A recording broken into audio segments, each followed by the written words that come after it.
Fala, meu povo! Mais um cenários, os cenários número 2, com as raras pessoas do mundo que conhecem Satoshi. Diretamente de São João de Nepomuceno, não, São João da onde? São João de Nepomuceno. São João de Nepomuceno, já passei o carnaval lá, do lado de Juiz de Fora. É São João de quê? De Miriti. São João de Miriti, eles... Felipe e Marcelo, tudo bem com vocês? Tudo bem, e você, professor? Graças a Deus, de paz. Pergunta clássica para todo mundo que chega: quem são vocês e como entraram no caso especificamente do BTC? Vamos lá, Felipe. Pode começar. Começo eu? Bom, meu nome é Felipe Escudeiro, eu crio conteúdo no canal Bitnada. O pessoal já segue aí. Pode fazer esse jabá, não? Pode, à vontade. Já segue aí no Bitnada. Fala do teu evento final de semana, pode falar de tudo. Verdade, vamos falar.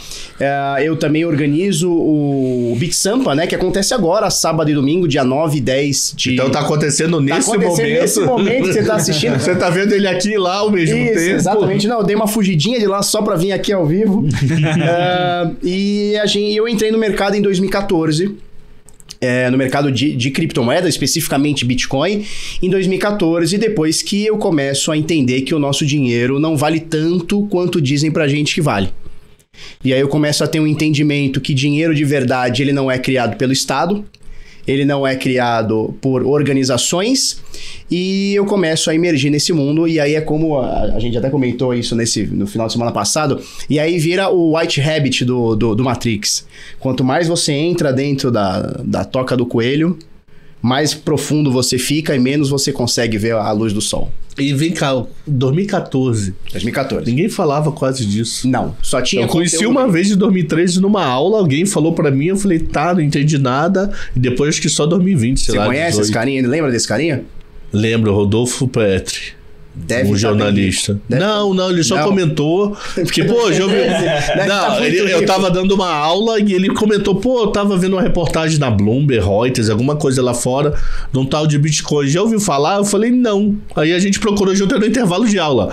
A moeda não entendi, codificar, sei lá o que é isso, e parei. Ficou digital, ficou pra lá. Aí depois, sei lá, 18, 19, quando passou a virar grande mídia, hype, que eu voltei a olhar.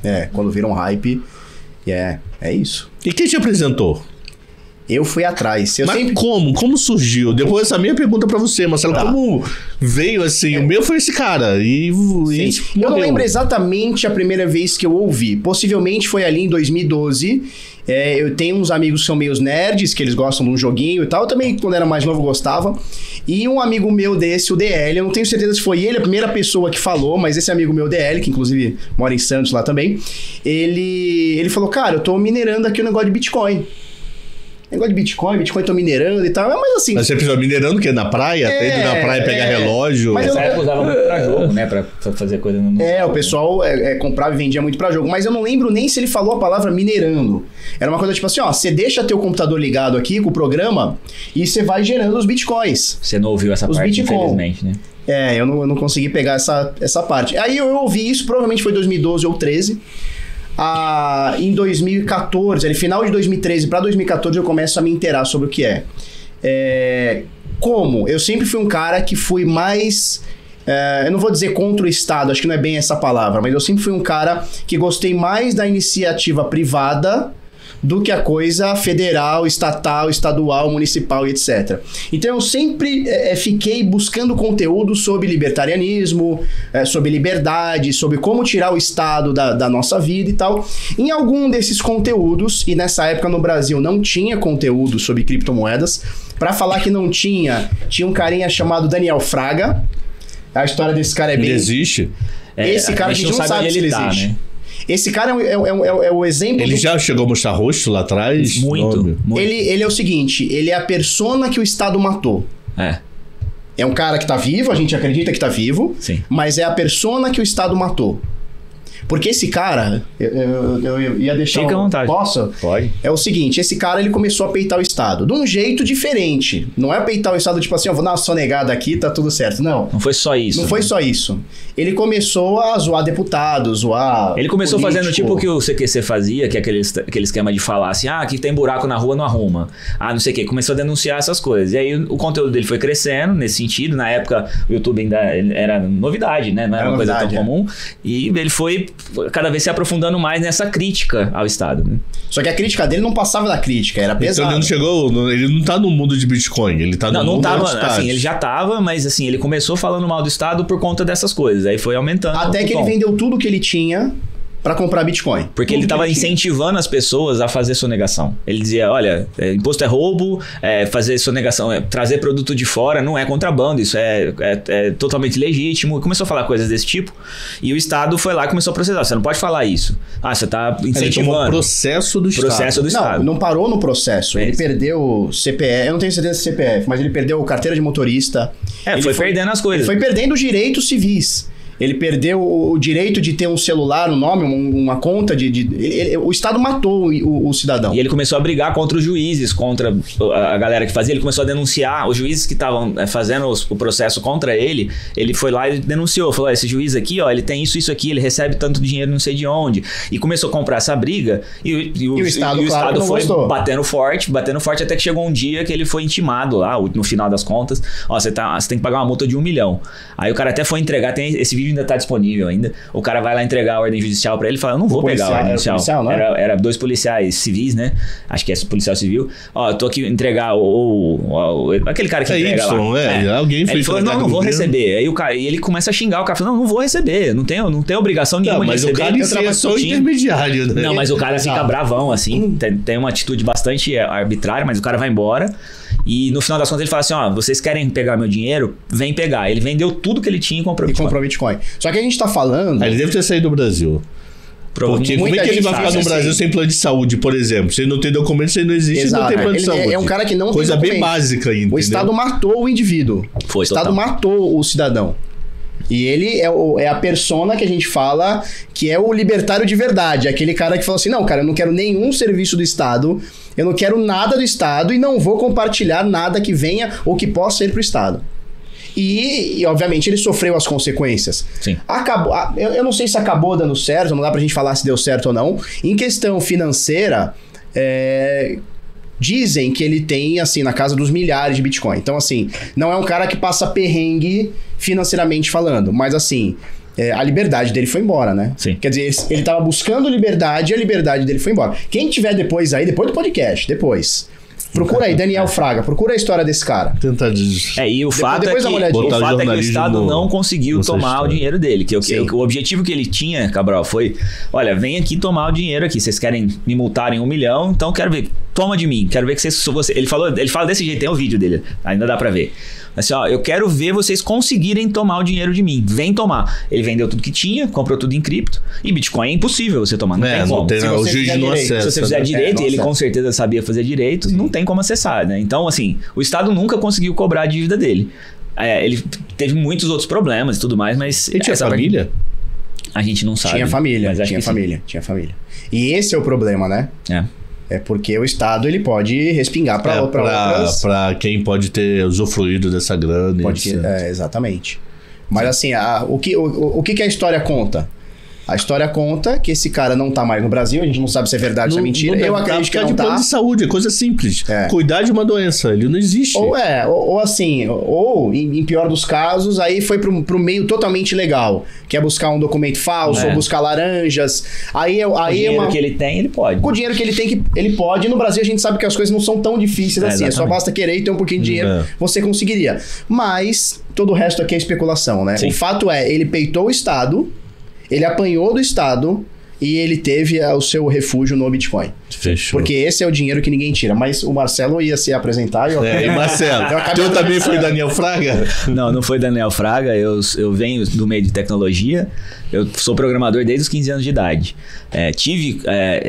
Sabia que o Bitcoin existia há muito mais tempo, só que eu não tinha uma cultura de investidor. Eu cresci, aliás, do lado oposto da história, né? Meu pai sempre foi um cara muito de poupar e tal.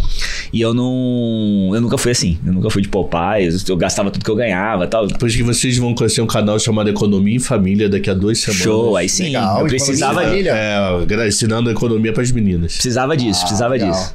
Economia não de Couve SLM, finanças. Sim, finanças. Poupar, investir, dia a dia, cofre, extra. Mas deixa eu te interromper, já que você tá falando de economia em família, você sabe que eu já introduzi o Bitcoin na minha família, na minhas eu também tenho 2 gêmeas como você, elas são um pouquinho mais novas. Quem é bom faz gêmeos, né? Quem é bom faz gêmeos. E anos depois faz outro. Não, é uma talagada só. Quem é bom faz gêmeos, é isso. Aí, uma talagada só a gente resolve o problema. E eu introduzi isso aí com elas, né? Então você pode hoje, por exemplo, ele foi tomar café em casa outro dia, que a gente mora em São João do Meriti. Isso. Aí ele foi tomar café na minha casa, aí minha filha falou, não, esse café que você tá tomando, você tem que me pagar em Bitcoin. E ele foi lá e pagou o Bitcoin pra elas. Obviamente, uma fraçãozinha, uma bobeirinha ali, só pra brincar, né? Mas não dá nem um centavo, mas vamos lá. Então, eu não tinha essa cultura de investidor, nunca tive, né? Apesar de certa forma, sim, porque eu tinha empresas. Eu também, assim como o Felipe, e mais... você era o rei da cueca, não é? O rei da lingerie. Era outra coisa. Mas eu fabricava roupa, fabricava de roupa. E de roupa. Mas eu tinha também essa cultura. Eu nunca gostei do Estado, de forma geral. Né? Voltando agora, hoje, lembrando de coisas do passado, eu não gostava de Estado, nunca pensei em ter um cargo público, por exemplo. Para mim era um absurdo querer pensar em fazer um trabalho que seja ser funcionário público, nunca aceitei isso na minha vida. E eu queria, inclusive, ser empresário, eu sempre tive essa cabeça de ser o cara do dono do negócio, né? Ser o empresário mesmo. O dono da bola? O dono da bola. E foi assim que eu busquei, né? Quando eu fiz ali, sei lá, 20 anos, eu me formei em ciência da computação, eu fiquei sócio de uma empresa lá em Ribeirão Preto e tal, e comecei a empreender dali. Então eu não era investidor de bolsa, mas eu era investidor da minha própria empresa, né? De alguma forma eu era investidor. Só que no mundo de investimentos mesmo, pensando em mercado financeiro, eu nunca fui. E, sei lá para 2017, 2018... foi meu primeiro contato com Bitcoin mesmo, porque a minha empresa, eu tinha uma empresa lá em Ribeirão de tecnologia, e um banco de dados que a gente tinha foi sequestrado lá, né? Tinha ele era aberto de uma forma lá e o hacker conseguiu entrar, aí ele faz um sequestro, ele criptografa o banco de dados e pede um pagamento para liberar. E na época o pagamento ele pediu era em Bitcoin, né, em 2017. Isso. Aí você falou, o que é isso, meu Deus? Então você já conhecia Bitcoin antes dessa? Então, eu sabia o que era, assim, tinha noção do que era Bitcoin, mas como eu não era investidor, porque para mim, eu começo no Bitcoin como investimento, pensando em investimento, não como tecnologia, né? Não era uma coisa que estava no meu radar, porque eu não mexia, não estudava mercado financeiro de forma nenhuma, né?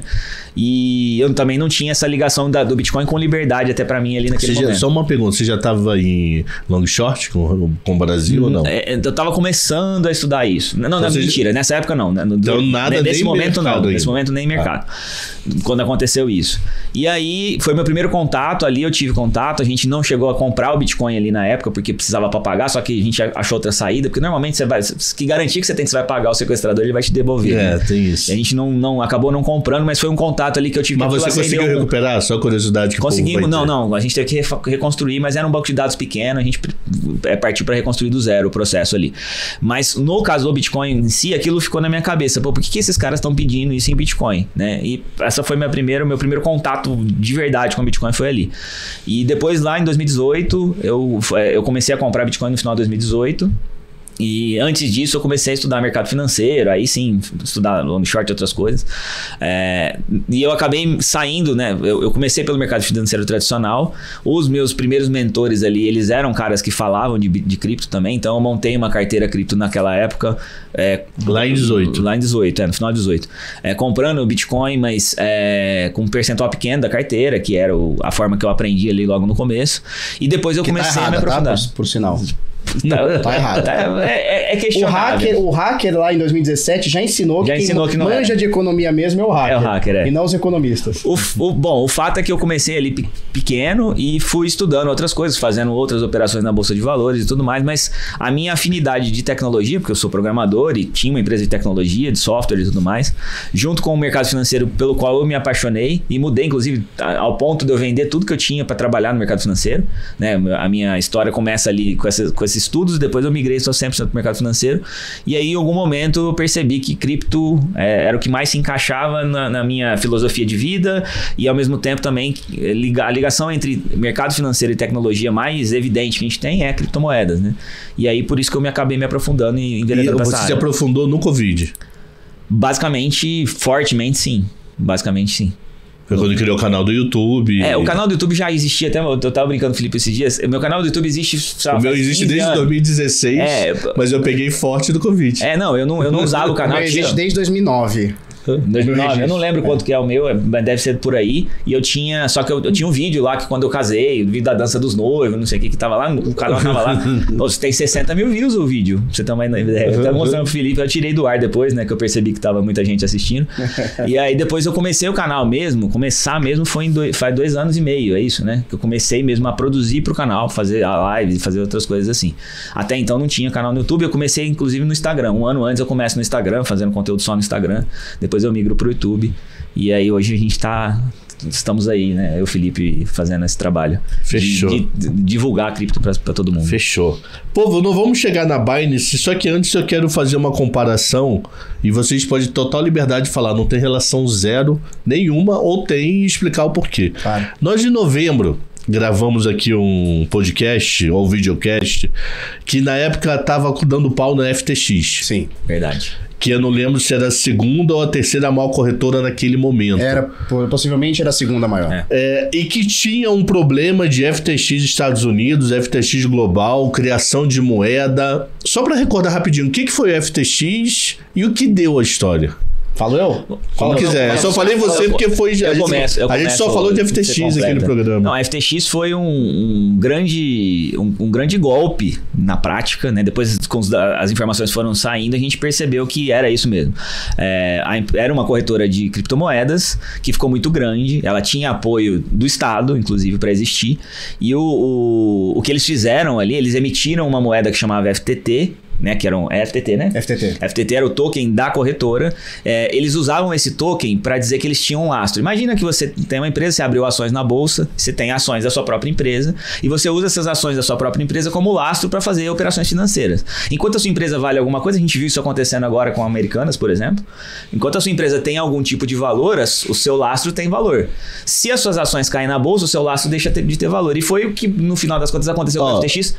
Só um dado cultural. A B3 não aceita a ação da B3 como garantia de nenhum produto dentro da B3. Ah, da B3, tá.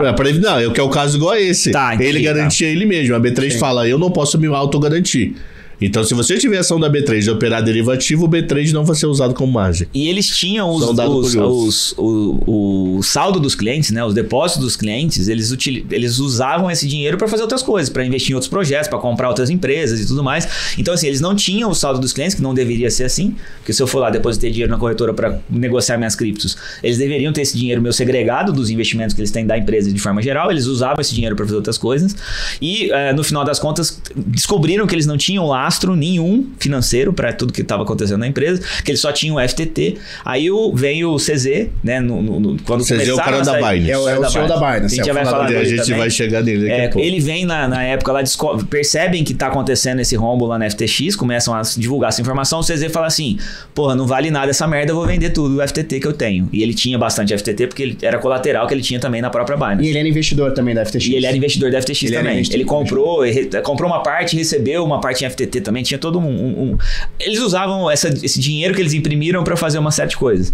E aí, quando descobriram que isso tudo era um castelo de cartas, e o CZ dá um empurrão final ali. Quando ele nega a compra, né, por causa da auditoria, né? Não, isso foi na sequência. Primeiro vem o tweet dele dizendo, olha, percebemos que a FTT não tem valor nenhum, vou começar a vender a mercado. Ele não fala exatamente com essas palavras. Sim, mas dá a entender isso. Dá a entender isso. Ele tinha 500 bilhões... Não, desculpa, 500 milhões de dólares nesse token FTT, que é um castelo de cartas.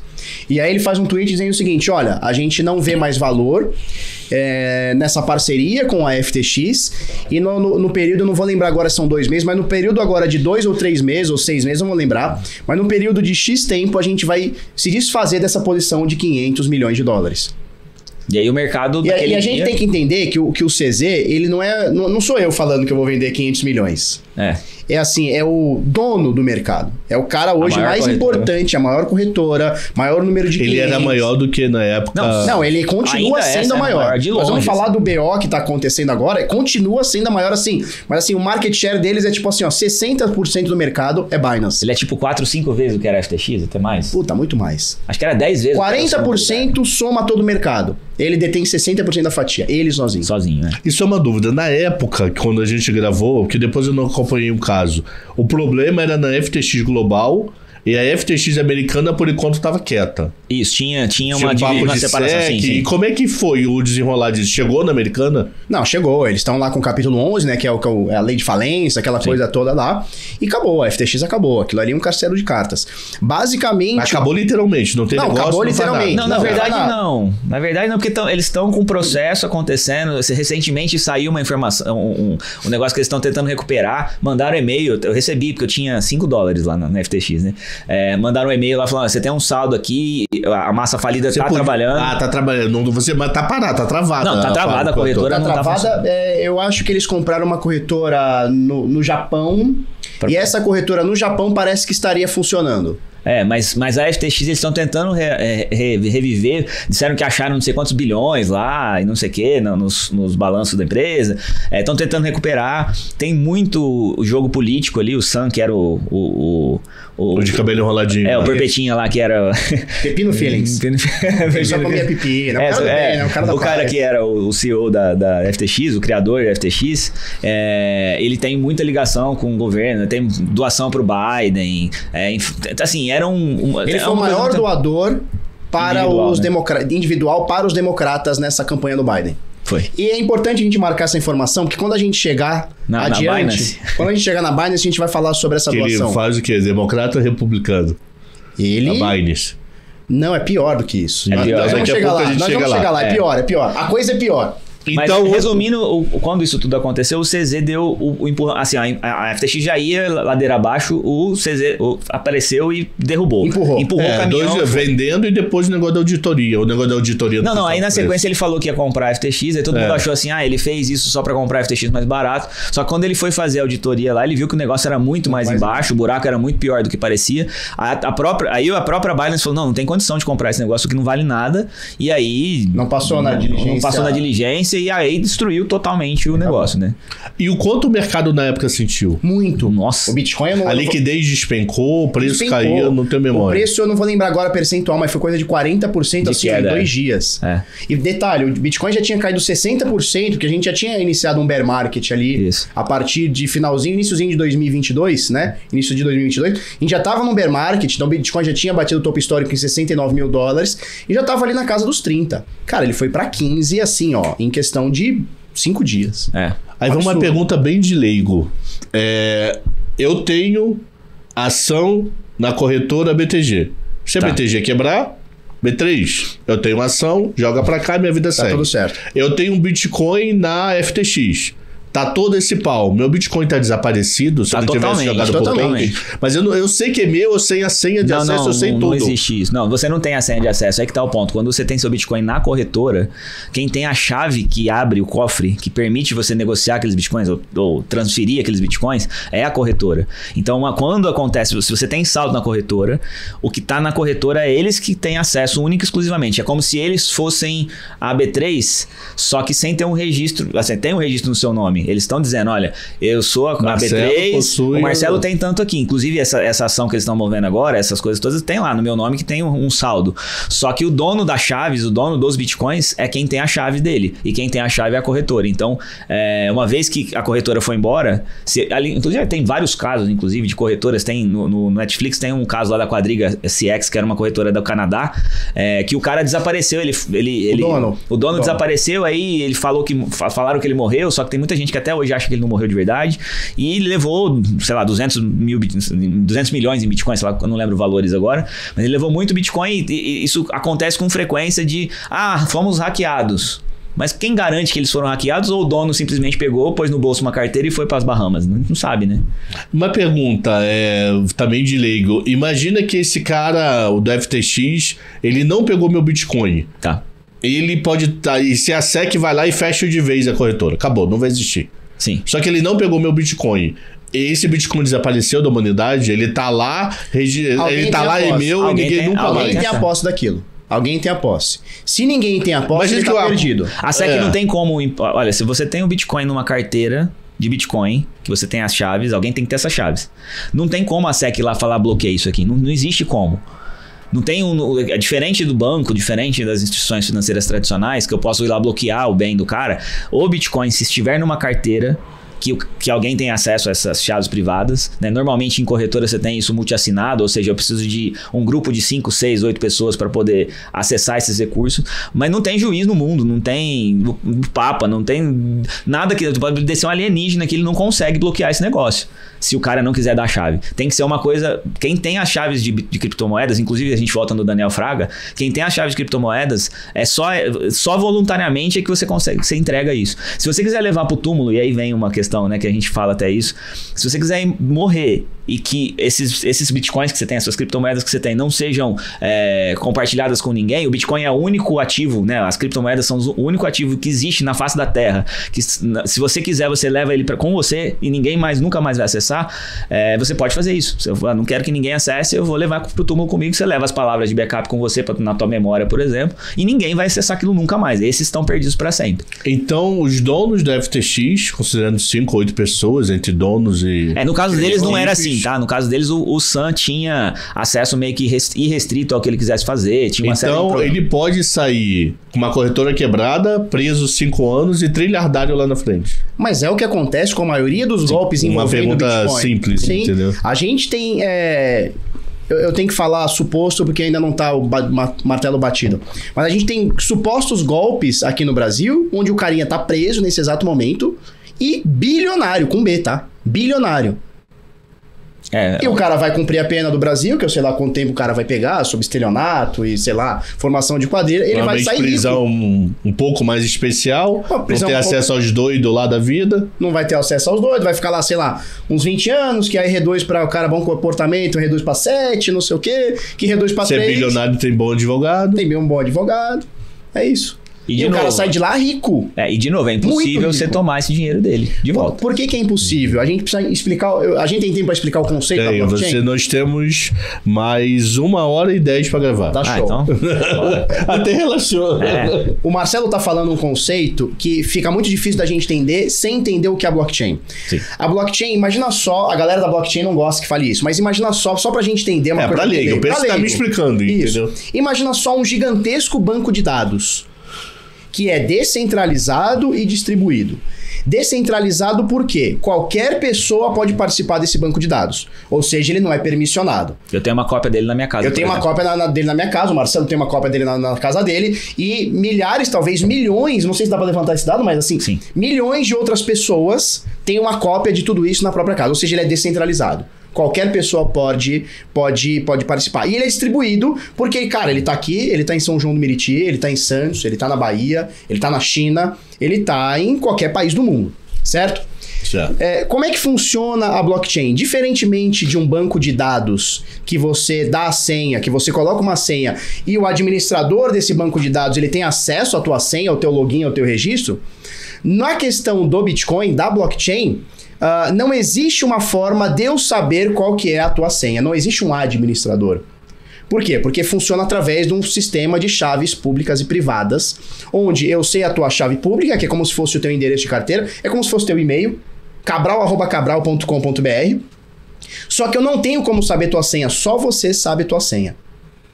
Só para dar um exemplo disso na prática, você já deve ter visto uma nota fiscal eletrônica. As notas fiscais eletrônicas, ela você emite, por exemplo. Como é que você emite? Você usa um CNPJ. Esse CNPJ é um certificado digital, onde ele tem uma chave pública e uma chave privada. Exatamente igual a uma carteira de criptomoedas. Exatamente a mesma tecnologia. Você, quando vai fazer uma nota fiscal, você tem que assiná-la digitalmente. Você usa para isso a sua chave privada. A sua chave pública todo mundo conhece, né? Que você consegue consultar e ver, o Cabral é esse CNPJ aqui, essa informação está pública. E eu consigo, através dessa chave pública, verificar se quem assinou aquele processo, aquele documento, foi exatamente o Cabral.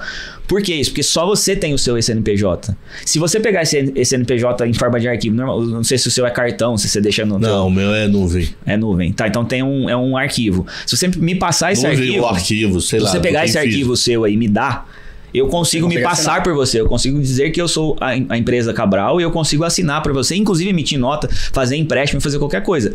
É uma chave privada, que é uma coisa que te identifica como uma pessoa única e que se eu tiver uma cópia dela eu consigo fazer tudo. No Bitcoin é exatamente a mesma coisa. Eu tenho uma chave privada, que com essa chave privada eu consigo assinar e uma vez que eu consigo assinar eu consigo fazer transações dentro da blockchain, desse registro aí, fazer modificações. Isso é uma curiosidade, fala. Tem uma diferença. No caso do CNPJ, existe um órgão centralizado. central que emite. Isso. Então, se por acaso tu perder tua senha... É isso que eu ia falar agora. Exatamente a minha pergunta. Eu vou lá e redefino senha. Você redefine a senha. Nem que eu vá fisicamente, eletrônico, de algum modo eu volto. Se você perder a tua chave privada, que é como se fosse esse teu certificado, se no Bitcoin tu perder a tua chave privada, acabou, meu amigo. Acabou, não tem o que fazer. É porque se você perder o seu certificado digital emitido pelo Estado, ele vai emitir um novo para você, não é o mesmo. Porque uma vez que ele emite a chave privada, só você tem acesso. Ele é um novo, mas substitui o antigo. Ele substitui o antigo fiscalmente falando. Mas ele não é o mesmo certificado. Você não tem mais a mesma chave privada quando o Estado emitir de novo se você perder.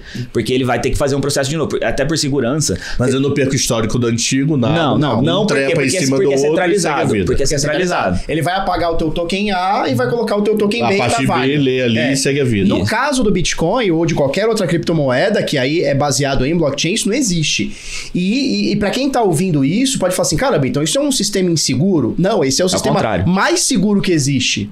Porque se só você tem a tua senha, é um ativo inconfiscável. Só que, por outro lado, ele é totalmente rastreável. Por quê? Porque a blockchain, ela é um livro público, ela é um livro aberto. E aí muita gente coloca a pecha no Bitcoin, na blockchain, como algo... Coloca o quê? A pecha. Deixa eu no Google, peraí, para a gravação. É tipo um apelido, né?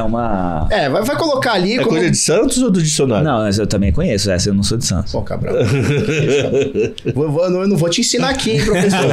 Eu não vou te ensinar aqui.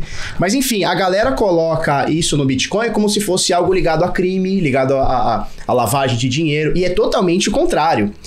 Qual que é a diferença da Americanas para FTX? Você sabe me dizer, Marcelo? Da Americanas para FTX, você fala em que sentido? Tem nessa falência ou esse processo de falência? Que a FTX não era regulada. Não tem nenhuma coisa sobre isso. A diferença é, Americanas, quanto tempo ela ficou dando o cambal na galera? Décadas. Desconfiando de 9 a 10. De 9 a 10 anos? A FTX ela ficou insolvente 3 meses. Porque a blockchain é pública. Quando a galera da research, e isso é totalmente possível e plausível de ser feito, quando ela começa a olhar... As carteiras, fala, peraí, esse saldo que eles estão dizendo no balanço não é o que a gente tá vendo nas carteiras. Foi que na época a gente conversou. Exatamente. Sim. Então, qual que é a diferença de uma grande instituição? Ela pode te enganar por 10 anos, Americanas pode te enganar por 9, 10, 5, 20, que seja. No Bitcoin, é tudo 100% verificável por qualquer pessoa. Porque o banco de dados é distribuído, ele é público, 100% público. Eu consigo saber todas as transações que aconteceram na história do Bitcoin agora. Em tempo real. Uma transação que está acontecendo agora, eu posso abrir... Independente da corretora. Porque todas as corretoras... Não existe isso. Não existe corretora. Tá, mas eu vou pela Binance para comprar um... O que é a corretora? Vamos entender o que é a corretora. A corretora... Lembra que eu te falei que eu posso chegar na blockchain e fazer uma carteira? Ou seja, eu tenho um par de chave pública, chave privada, e eu tenho ali minha senha. A minha chave pública, não é esse o termo, mas para leigo entender, a minha chave pública é meu endereço da carteira, que é como se fosse o meu e-mail, é a forma que você me identifica publicamente. Minha chave privada é aquela que eu assino, é como se fosse a minha senha. Essa eu deixo escondida, né, debaixo do travesseiro, para ninguém entender, e a chave pública é aquela que você conhece. A Binance nada mais é do que eu... fazendo essa chave pública e privada e dizendo, Cabral, quando você for comprar Bitcoin, manda para essa chave pública aqui. Eu tenho a posse. Eu, como corretora, tenho a posse do seu dinheiro. Mas é mais grave que isso, porque mas eu posso comprar sem corretora? Mas vamos lá, a corretora, não, quando você compra na corretora, não necessariamente, e na maioria das vezes é assim, você não está comprando Bitcoin de verdade, você está negociando dentro de um joguinho que eles fizeram. Um dashboard. É um dashboard, a corretora faz lá, porque tem um programa ali. Quando você compra Bitcoin na corretora, não significa que você comprou Bitcoin. Ele não vai lá na blockchain e registra um Bitcoin para você, porque ali dentro você tá... Eu tenho Bitcoin... Não, eu tô comprando do Felipe, é mercado secundário. Beleza, mas não necessariamente essa transação, ela não acontece na prática. Você não vai lá na blockchain e registra essa transação.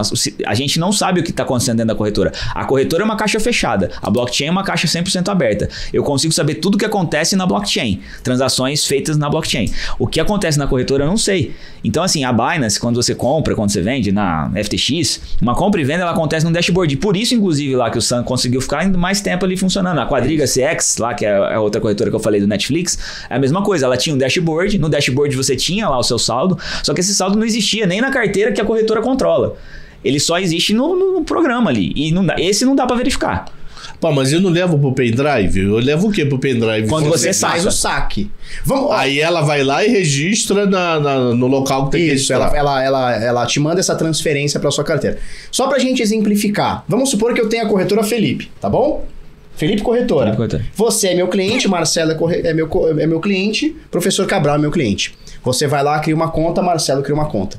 Você deposita Bitcoin, você deposita real.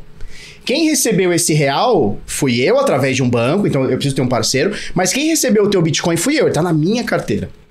E aí eu tenho lá um dashboard... Tá na carteira CNPJ Felipe Corretora. Não é um CNPJ. Não tem CNPJ, não tem essa ligação. Não tem. A carteira que eu te falei é uma chave pública e uma privada. Que você cria uma agora. Você cria uma agora. A gente mas não tá no nome do Felipe? Quer dizer, que se você esquece sumiu o Bitcoin... Não tem nome. Qualquer pessoa abre uma carteira nesse exato momento... Tá na posse de senha do Felipe. Tá na posse de senha do Felipe. Então você me mandou Bitcoin, você me mandou real.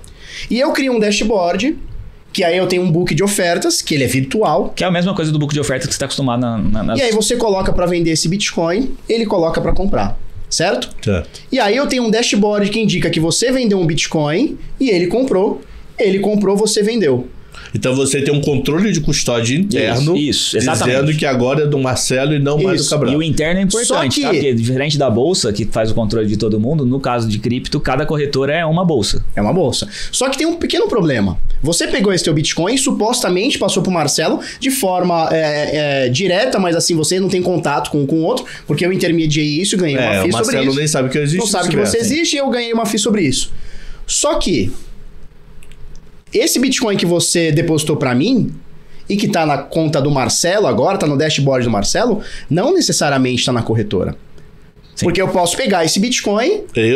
Felipe. Eu, corretora, posso pegar esse Bitcoin, cara, e fazer uma viagem com esse teu Bitcoin. Só que no teu dashboard tá lá que você tem 130 mil reais. Que foi o rolo da FTX, o saldo de um... Você tem um passivo lá, a corretora tem um passivo e você tem um ativo. No caso da FTX ainda tem um agravante. Que a FTX era o seguinte, o que o carinha fazia? Ele pegava o teu Bitcoin, o teu real, botava num bolo só, ou seja, a segregação foi embora, botava num bolo só e o que ele fazia? Ele ia no mercado e comprava startups. Com o teu dinheiro? Com o teu dinheiro. Só que ele emitia FTT pra pagar isso, inclusive. Isso. Também. Então ele pegava os teus milhões da galera, né? E ele chegava no mercado e falava assim, você é uma startup, eu acho que você pode dar bom, eu vou comprar. Minha FTT vale $100 aqui, eu te pago em FTT, beleza? Que é um ativo bom, todo mundo quer. Isso. Que rolo, hein? Que rolo. Antes de chegar na Binance, uma pergunta pra pessoa física Felipe e pra pessoa física Marcelo. Vocês já passaram o sufoco do tipo, aonde tá a senha, onde eu anotei, aonde tá... Claro. Sufoco mesmo, do tipo, sufoco eu vou lá e redefino senha. No caso de vocês, não, do tipo assim, ficar um dia inteiro desesperado. Caramba, onde é que eu anotei aquilo? Com certeza. Já aconteceu, já não com a carteira principal de Bitcoin, mas com carteiras secundárias e outras coisas. E do tipo assim, cara, tá onde? Você quer um sufoco que eu passei esses dias? Quero. Na frente do Marcelo, aconteceu um BO, aí não vou entrar na coisa técnica, mas tem uma carteira chamada Ledger. É uma carteira física. Uma carteira ela pode ser virtual, ela pode ser virtual não, né? Ela pode ser de software, ou ela pode ser só de software. Só de software, ou ela pode ter um hardware que você compra e é como se fosse um pendrivezinho. Aquele pendrivezinho. Imagina que é o teu smart card, tá? O teu cartão de crédito ou o cartão do SNPJ, que é um cartão físico. A mesma ideia. Você pode ter um arquivo digital, ou você pode ter o cartão. É a mesma ideia. Entendi. Aí você imagina que essa empresa, ela tem aquele pendrive, ela tem o código fonte fechado, ou seja, eu não consigo auditar o que tá ali dentro. Quando eu digo eu tô dizendo um cara que sabe a programação. Por exemplo, o Marcelo não consegue abrir e saber o que tá ali dentro. Descobriu-se que essa empresa poderia, não quer dizer que ela faz, ela poderia gravar a tua chave privada. Lembra aquela que a gente falou que é a senha? Ela poderia saber a sua chave privada. Ela poderia saber de alguma forma... Poxa, o objetivo disso é pra ninguém saber, ela Exatamente. Saber. O que eu fiz? Eu peguei essa minha Ledger, que eu comprei há... sei lá quanto tempo, eu botei ela no chão. E tinha coisa ali dentro? Então, eu achei que não tinha. Mas como é que você achou que não tinha? Cara, e como é que descobriu que tinha? Vamos lá. Eu descobri que não tinha, mas até eu descobrir que não tinha, eu comecei a suar. Porque você jogou no chão e quebrou. Eu joguei no chão e martelei, esse doido filmou. E eu martelando, destruí o negócio, ou seja, ela ficou inutilizável, né? Aí no meio da martelada eu falei... Você falou, não era brincadeira? Não era brincadeira, eu falei, eu não sei se tem alguma coisa aí dentro. Só que não tem problema nenhum, porque aquilo ali é só uma forma física de eu interagir com a blockchain. Então não passou sufoco, vai. Não, eu passei sufoco, mas me deu um geladinho. Eu tenho uma forma de fazer um backup daquilo. Quando eu tenho a minha chave pública e minha chave privada, eu tenho também um conjunto de seeds que vão gerar entropia para essa chave privada. É isso, né? Mas quase muito isso. difícil das pessoas compreenderem, mas é uma lista... Pensa assim, tem uma lista de palavras... Tem uma lista de palavras que é como se fosse a minha senha. Eu tenho lá 12, 24 palavras que é a minha senha. Eu simplesmente pego aquelas 12, 24 palavras, importo numa carteira software ou hardware também, né, um pendrive, e eu tenho o saldo que eu tinha ali dentro, daquela que eu martelei, eu tenho numa outra carteira. Essa é a grande magia do Bitcoin. Se eu tiver a tua senha, tua chave privada, ou a tua seeds, ou o que for, eu resgato todo o dinheiro que tu tem. Se você tiver a minha seed, a minha chave privada, você resgata todo o dinheiro que eu tenho. Não é nem questão de resgatar. A palavra certa é eu consigo movimentar o teu recurso como se eu fosse você. Isso. Entendi. Aí durante quebrar e parou de quebrar... Não, continuei quebrando, porque eu já estava quebrado. Já estava quebrado mesmo e eu sei desse processo. Mas aí eu fiquei com um pouquinho, cara, e agora, será que tem... Será que as minhas palavras estão anotadas? Estão no lugar onde eu achei que estava, aí deu um negócio. A palavra mesmo, se casa, mamãe, faca, isso. Você tem que ter 48 palavras. 24 ou 12. 24 anotadas em algum local do planeta. Sim. E na verdade você pode fazer isso de forma... Você pode separar fisicamente. Você deve, inclusive, separar fisicamente. Então eu posso deixar uma cópia, metade das palavras eu posso deixar na minha casa, metade das palavras eu posso deixar, sei lá, na casa do meu pai. Entendi. Deixar, pai, por favor, não pega esse monte de papel, não joga no lixo. Porque tem muitos casos assim, tá? Então, aí a gente já vai pra esse muito caso. Aí, vida que segue, depois... Não, vida que segue porque assim, porque eu, modéstia à parte, sei como fazer a parada, né? Mas dá um gelado. Mas dá um gelado. Você... A primeira coisa, quando você transfere... Quando a gente vai fazer a primeira transferência de cripto pra uma carteira, não tem quem no mundo, por mais... Eu sou da tecnologia. Isso pra mim, pra mim entender cripto sempre foi muito fácil desde o começo, quando eu comecei a estudar, porque era meu mundo. Eu fazia aquilo todo dia, achava pública, privada, isso fazia parte da minha vida. Então, pra mim, é super simples. Mas a primeira transferência, até chegar, até... Demora, horas a primeira? Demora normalmente, entre 10 minutos e meia hora, vai. Vai, esses 40 Essa meia hora você fica assim, nossa, não chega, será que eu fiz cagada, porque não chega e tal? Isso aqui foi pra outra pessoa. Mas assim, as primeiras vezes que você faz, dá um suador, dá um negócio... Mas eu nunca tive essa sensação tão de ter perdido. Aconteceu, por exemplo, eu tinha lá uma coisa na Harmony One, aí quando eu fui criar a carteira, era uma carteira que... Você criava a carteira num lugar, aí você exportava a chave privada pra MetaMask pra usar, e aí esse negócio meu sumiu, eu não lembrava onde eu tinha colocado, aí eu tive que achar onde eu tinha anotado as palavras originais que eu troquei de computador, coisas assim. E se não achasse essas palavras originais? Acabou. Perdeu Acabou completamente. Assim, e você sabia onde estava? Não, sabia. Eu lembrava, mas o problema é assim, eu tenho, sei lá, 40 palavras Mas o frio da barriga é justamente esse, é não saber onde tá anotado. É esse que é o frio da barriga. Assim, eu tenho 30 carteiras, não é uma só. Até por conta do monte de coisa que eu faço, vídeo, não sei o que, tinha um monte de carteira. Aí tem um monte de palavra anotada. Aí na hora que você anotou lá no passado, você fez lá de um jeito. Aí você chegava, puta, mas essa aqui é aquela lá ou não é? Você tem que ficar testando. Mas foi um negócio que rapidinho eu resolvi também, mas dá aquele frio na barriga a hora que acontece. Então quem tem Bitcoin não pode ser desorganizado. Não. De forma nenhuma, até pode. Agora, se você for desorganizado, você tem que botar, e é uma coisa que a gente indica bastante, é uma pessoa da sua extrema confiança, então eu tô falando... Tipo a tua esposa. Cara, a tua esposa, teu pai, esposa, você passa e quebra, mano. Dependendo de como for, vem cara.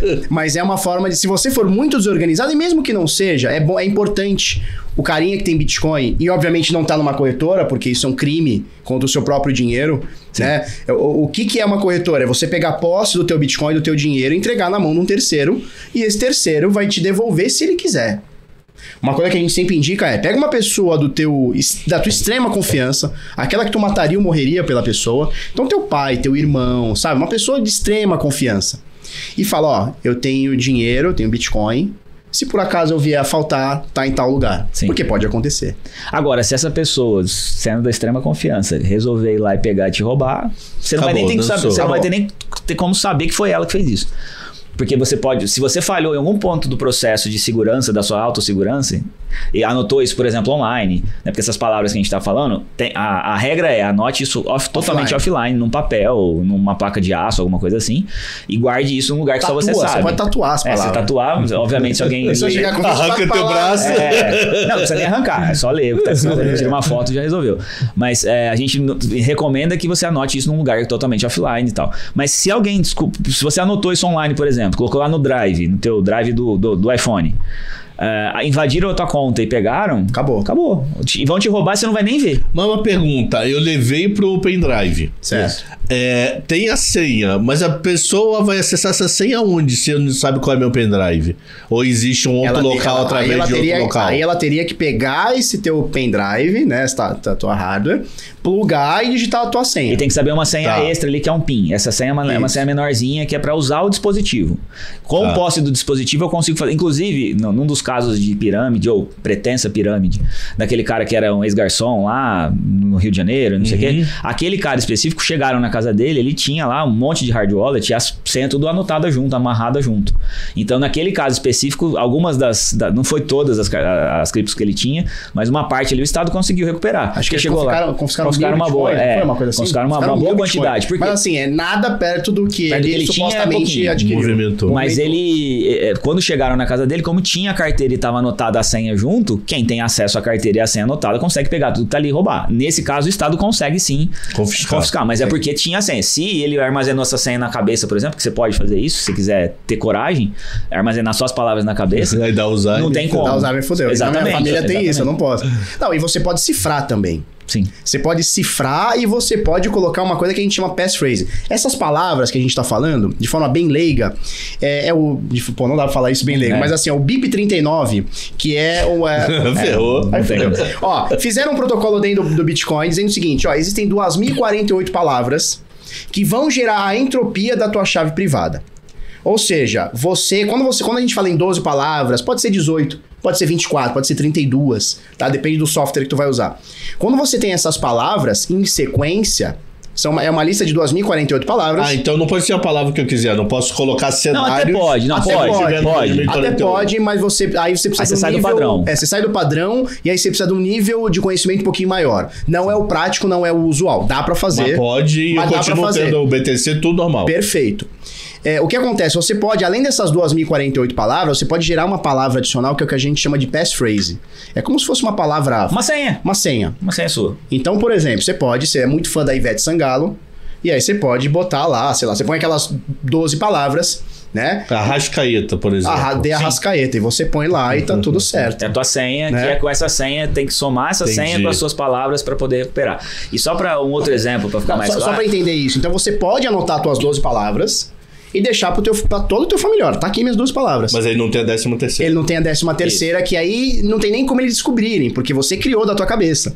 Não dá pra testar não dá pra testar. Até dá, né? Dá, mas assim, vai ser muito difícil o cara conseguir. Se eu tiver as 12 e aí fazer se eu morrer, social, por exemplo. Essas bitcoins se perderam, mesmo sabendo 98% da senha. Sim, se você não passou essa senha pra alguém, perdeu tudo. Em 2010, teve um carinha que perguntou pro Satoshi Nakamoto, ele é o cara que criou o Bitcoin, a pessoa... Perguntou como, se ninguém teoricamente conhece Satoshi. Através de um fórum, né? Você consegue ler isso hoje. Você consegue ler isso hoje, ele tá público e auditável hoje.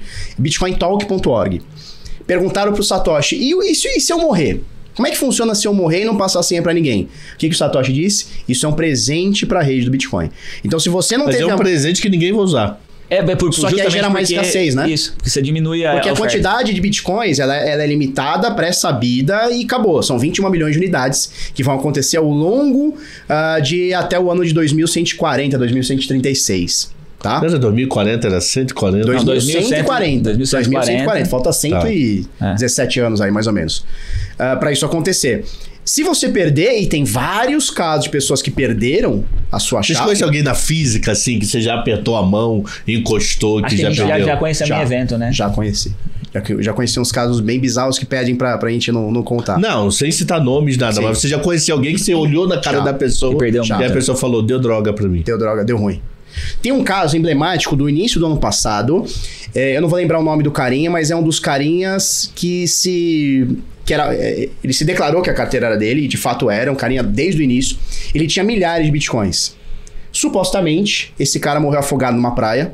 Ninguém acredita nisso. Sozinho numa praia em sei lá que país. Esquisito, no mínimo. Esquisito. E supostamente também ninguém tinha a senha desse cara, as palavras desse cara. Quem conhecia ele disse que não tinha. Disse que não tinha. É uma coisa meio estranha e tal, mas... Então, alguém pode ter pego ou tá na rede lá de presente. Mas pode ter sido a presente. gente sabe quais são as carteiras e dá pra... Se alguém mexer algum Se alguém mexer, é rastreado. Você fica sabendo na hora que mexeram. E se esse cara um dia jogar pra um banco... Você sabe como é que é carteira? Eu consigo saber a tua carteira? Se eu te der meu endereço, você consegue saber minha carteira e saber o quanto eu tenho de cripto nela. E se ele não te der o endereço... Mas como o Marcelo vai saber se esse cara que morreu afogado, alguém tá mexendo? Porque a carteira dele ele deixava pública. Nesse caso... Em algum momento a gente soube que a carteira Nesse caso, ele falou, eu sou dono dessa carteira, não exatamente assim, mas eu sou dono dessa carteira XYZ. Então a galera consegue rastrear. Isso é assim, em tempo real, você rastreia em tempo real. A gente tem carteira pública, por exemplo, que tá ligada lá no domínio marcelopaz.eth, por mas exemplo. Aí a gente quis tornar público um pedaço do que a gente pode poder deixar público. Então esse cara que morreu afogado, o mais que você fala, puta que lixo parola, tô mexendo na carteira dele, mas ninguém pode fazer exatamente nada. Ninguém pode fazer nada. Por exemplo, as carteiras do Satoshi. Ele foi o primeiro cara a fazer mineração, ele que criou o software, ele que começou a fazer. Então, assim, dá pra você, por inferência, entender que essas primeiras carteiras aqui que tem esse saldo aqui são do Satoshi. Eles chamam da era Satoshi, que é lá do comecinho. Não tinha ninguém minerando, só tinha ele e tal. Então, dá pra você saber, porque todo o registro da blockchain é rastreável, então você consegue saber pra que carteira que cada Bitcoin foi desde o começo. Você consegue saber, o Satoshi tem lá 1.000 Bitcoin, 1 milhão e 100 mil. 1 milhão de Bitcoins, mais ou menos, são atribuídos a carteiras dele. Que nunca foi mexido na história. Não. Aí no comecinho teve movimentação, depois que ele desapareceu... Depois que ele parou, em 2011... Mas ele sempre desapareceu, ninguém sabe que ele existiu. Não. Era público e tipo, alguém tem a foto dele? Não, isso não. Mas ele falava no... Como é que foi criado o Bitcoin? Dia 31 de outubro de 2008, eu sei da data, não é porque eu sou... Aniversário de quem? Não, é aniversário das minhas filhas. Dia 31 de outubro. Porque as filhas são 20 de outubro. Quando? 20. 20 de outubro, as minhas são 31. 31 foi de outubro de 2008. Quem faz bom faz nas filhas em outubro. É uma coisa boa também, né? Ele lançou como se fosse uma mensagem para um grupo de criptografistas, né? Nos Estados Unidos, dizendo o seguinte: olha, turma, eu tô fazendo um software aberto. O Bitcoin Talk, tá lá, inclusive. Não, isso não foi no Bitcoin Talk. Foi, ué? Não. Esse registro dele... Crise no mundo do Bitcoin ao vivo. Não, mas não foi. Ih, rapaz, eu tenho a tela que eu falo com o Satoshi. O início ele mandou pra uma lista de e-mails. No fórum. Não tinha Bitcoin Talk ainda. Não tinha ninguém assinado. Não era Bitcoin Talk, é verdade. Não, é porque o Bitcoin... Não existia Bitcoin, não tem como ser Bitcoin Talk, mas era um fórum. Tinha um fórum onde os criptografistas lá da época, galera do código e tal, se trocava ideia. E aí ele chegou e mandou pra essa lista e falou: gente, eu tô criando um software aberto, livre, quem quiser interagir, cara, vamos interagir e aceito críticas, sugestões, porque eu quero fazer um dinheiro descentralizado fora do Estado, que o Estado não põe a mão, né? Então assim, e ele se autodenomina Satoshi Nakamoto. Então assim, a persona do Satoshi Nakamoto a gente conhece digitalmente. Agora, ninguém sabe se é um homem, se é uma mulher, se é um Estado, se é um grupo, se é uma empresa... Se é 2 nerd. Mas alguém publicava no fórum com o nome dele e respondia Isso mensagem. até... Se eu não me engano, 2011. Se eu não me engano. Chega em 2011, ele falou o seguinte: olha, eu acho que tá bem encaminhado. A partir daí, o código é livre. Vocês toquem, eu tô saindo fora, eu vou cuidar das minhas coisas. Fun fact, fato interessante. Isso aconteceu um pouco tempo depois de um dos principais caras que estavam ajudando o Satoshi já nessa época. Como ele chama mesmo? Ele foi Ralphine. Não foi o Ralphine, foi o outro. Ele foi intimado para ir... ele foi convidado para ir para a CIA para falar sobre criptomoedas na época. Eu esqueci o nome do cara agora. Não é o André, alguma coisa. Esse cara falou assim: ó, eu estou indo... Avisou a comunidade: ó, eu estou indo na CIA para explicar sobre criptomoedas, sobre o Bitcoin para eles. Não pensem que é uma teoria da conspiração, eu tô indo porque eu quero e não sei o que. Depois desse evento, ele volta. Pouco tempo depois, o Satoshi desaparece. E esse cara? Esse cara, ele continua ativo, ele existe ainda e tal, mas ele também deu uma diminuída na... ele avisa depois, ó, a conversa foi assim, não sei o que, tem toda uma história com relação a isso, mas a CIA saber do que, assim, ó, isso é um problema, o Estado saber como tudo funcionava e tudo mais. Isso é uma curiosidade, bem curiosidade, você consegue saber de que país é Satoshi? Não. Que apesar de nome japonês, não, eles conseguem pode estimar, ser da Bulgária, entendeu? Não, eles conseguem estimar que possa ser... Ele é ocidental.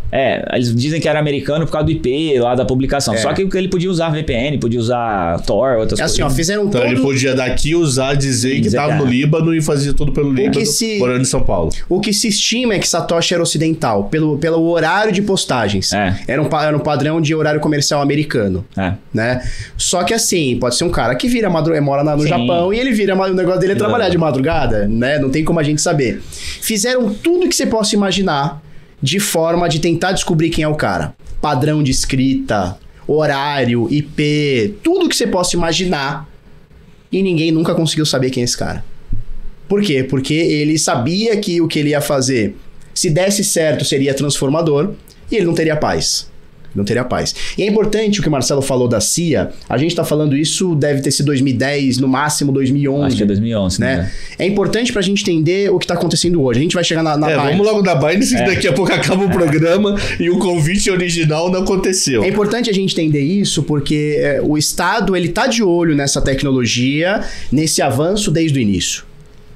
Muita gente fala, não, agora o Estado tá descobrindo Bitcoin. Meu irmão, o Estado já conhece o Bitcoin. Ele tava do lado de Satoshi Nakamoto. E o Estado sabe que o Bitcoin é imparável. Ponto. A gente já vai chegar a isso depois da Binance. Vamos lá. Primeira Binance, me corrija também qualquer coisa. A primeira confusão foi com a CFTC em março. Sim. Alegando atividades ilegais e com derivativos. Ora, temos um Sherlock Holmes. Né? Não, eu buguei. Vocês me deram os negócios lá e eu fui bugando. Vocês sabem que eu não conheço nada do tema. Aí no bugar eu vi que foi isso em março, é isso? Na realidade, não é só isso. Ou tem coisa pra trás? Não, eu acho que começa daí. Eu acho que começa daí. A CFTC, ela não somente isso, ela fala o seguinte, olha, e ela traz no documento, no processo do documento, ela traz supostos prints de dentro da Binance, da parte diretiva da Binance. Ele diz o seguinte, olha, a Binance, inclusive, ela ajudou ou possibilitou grupos terroristas a comprarem e venderem, inclusive compra de armas de grupos terroristas dentro da Binance. Ou seja, segundo usando a CFTC... lavagem de dinheiro. Usando lavagem de dinheiro e tudo mais. Inclusive tem uma passagem de um diretor da Binance... Como saber lavagem de dinheiro?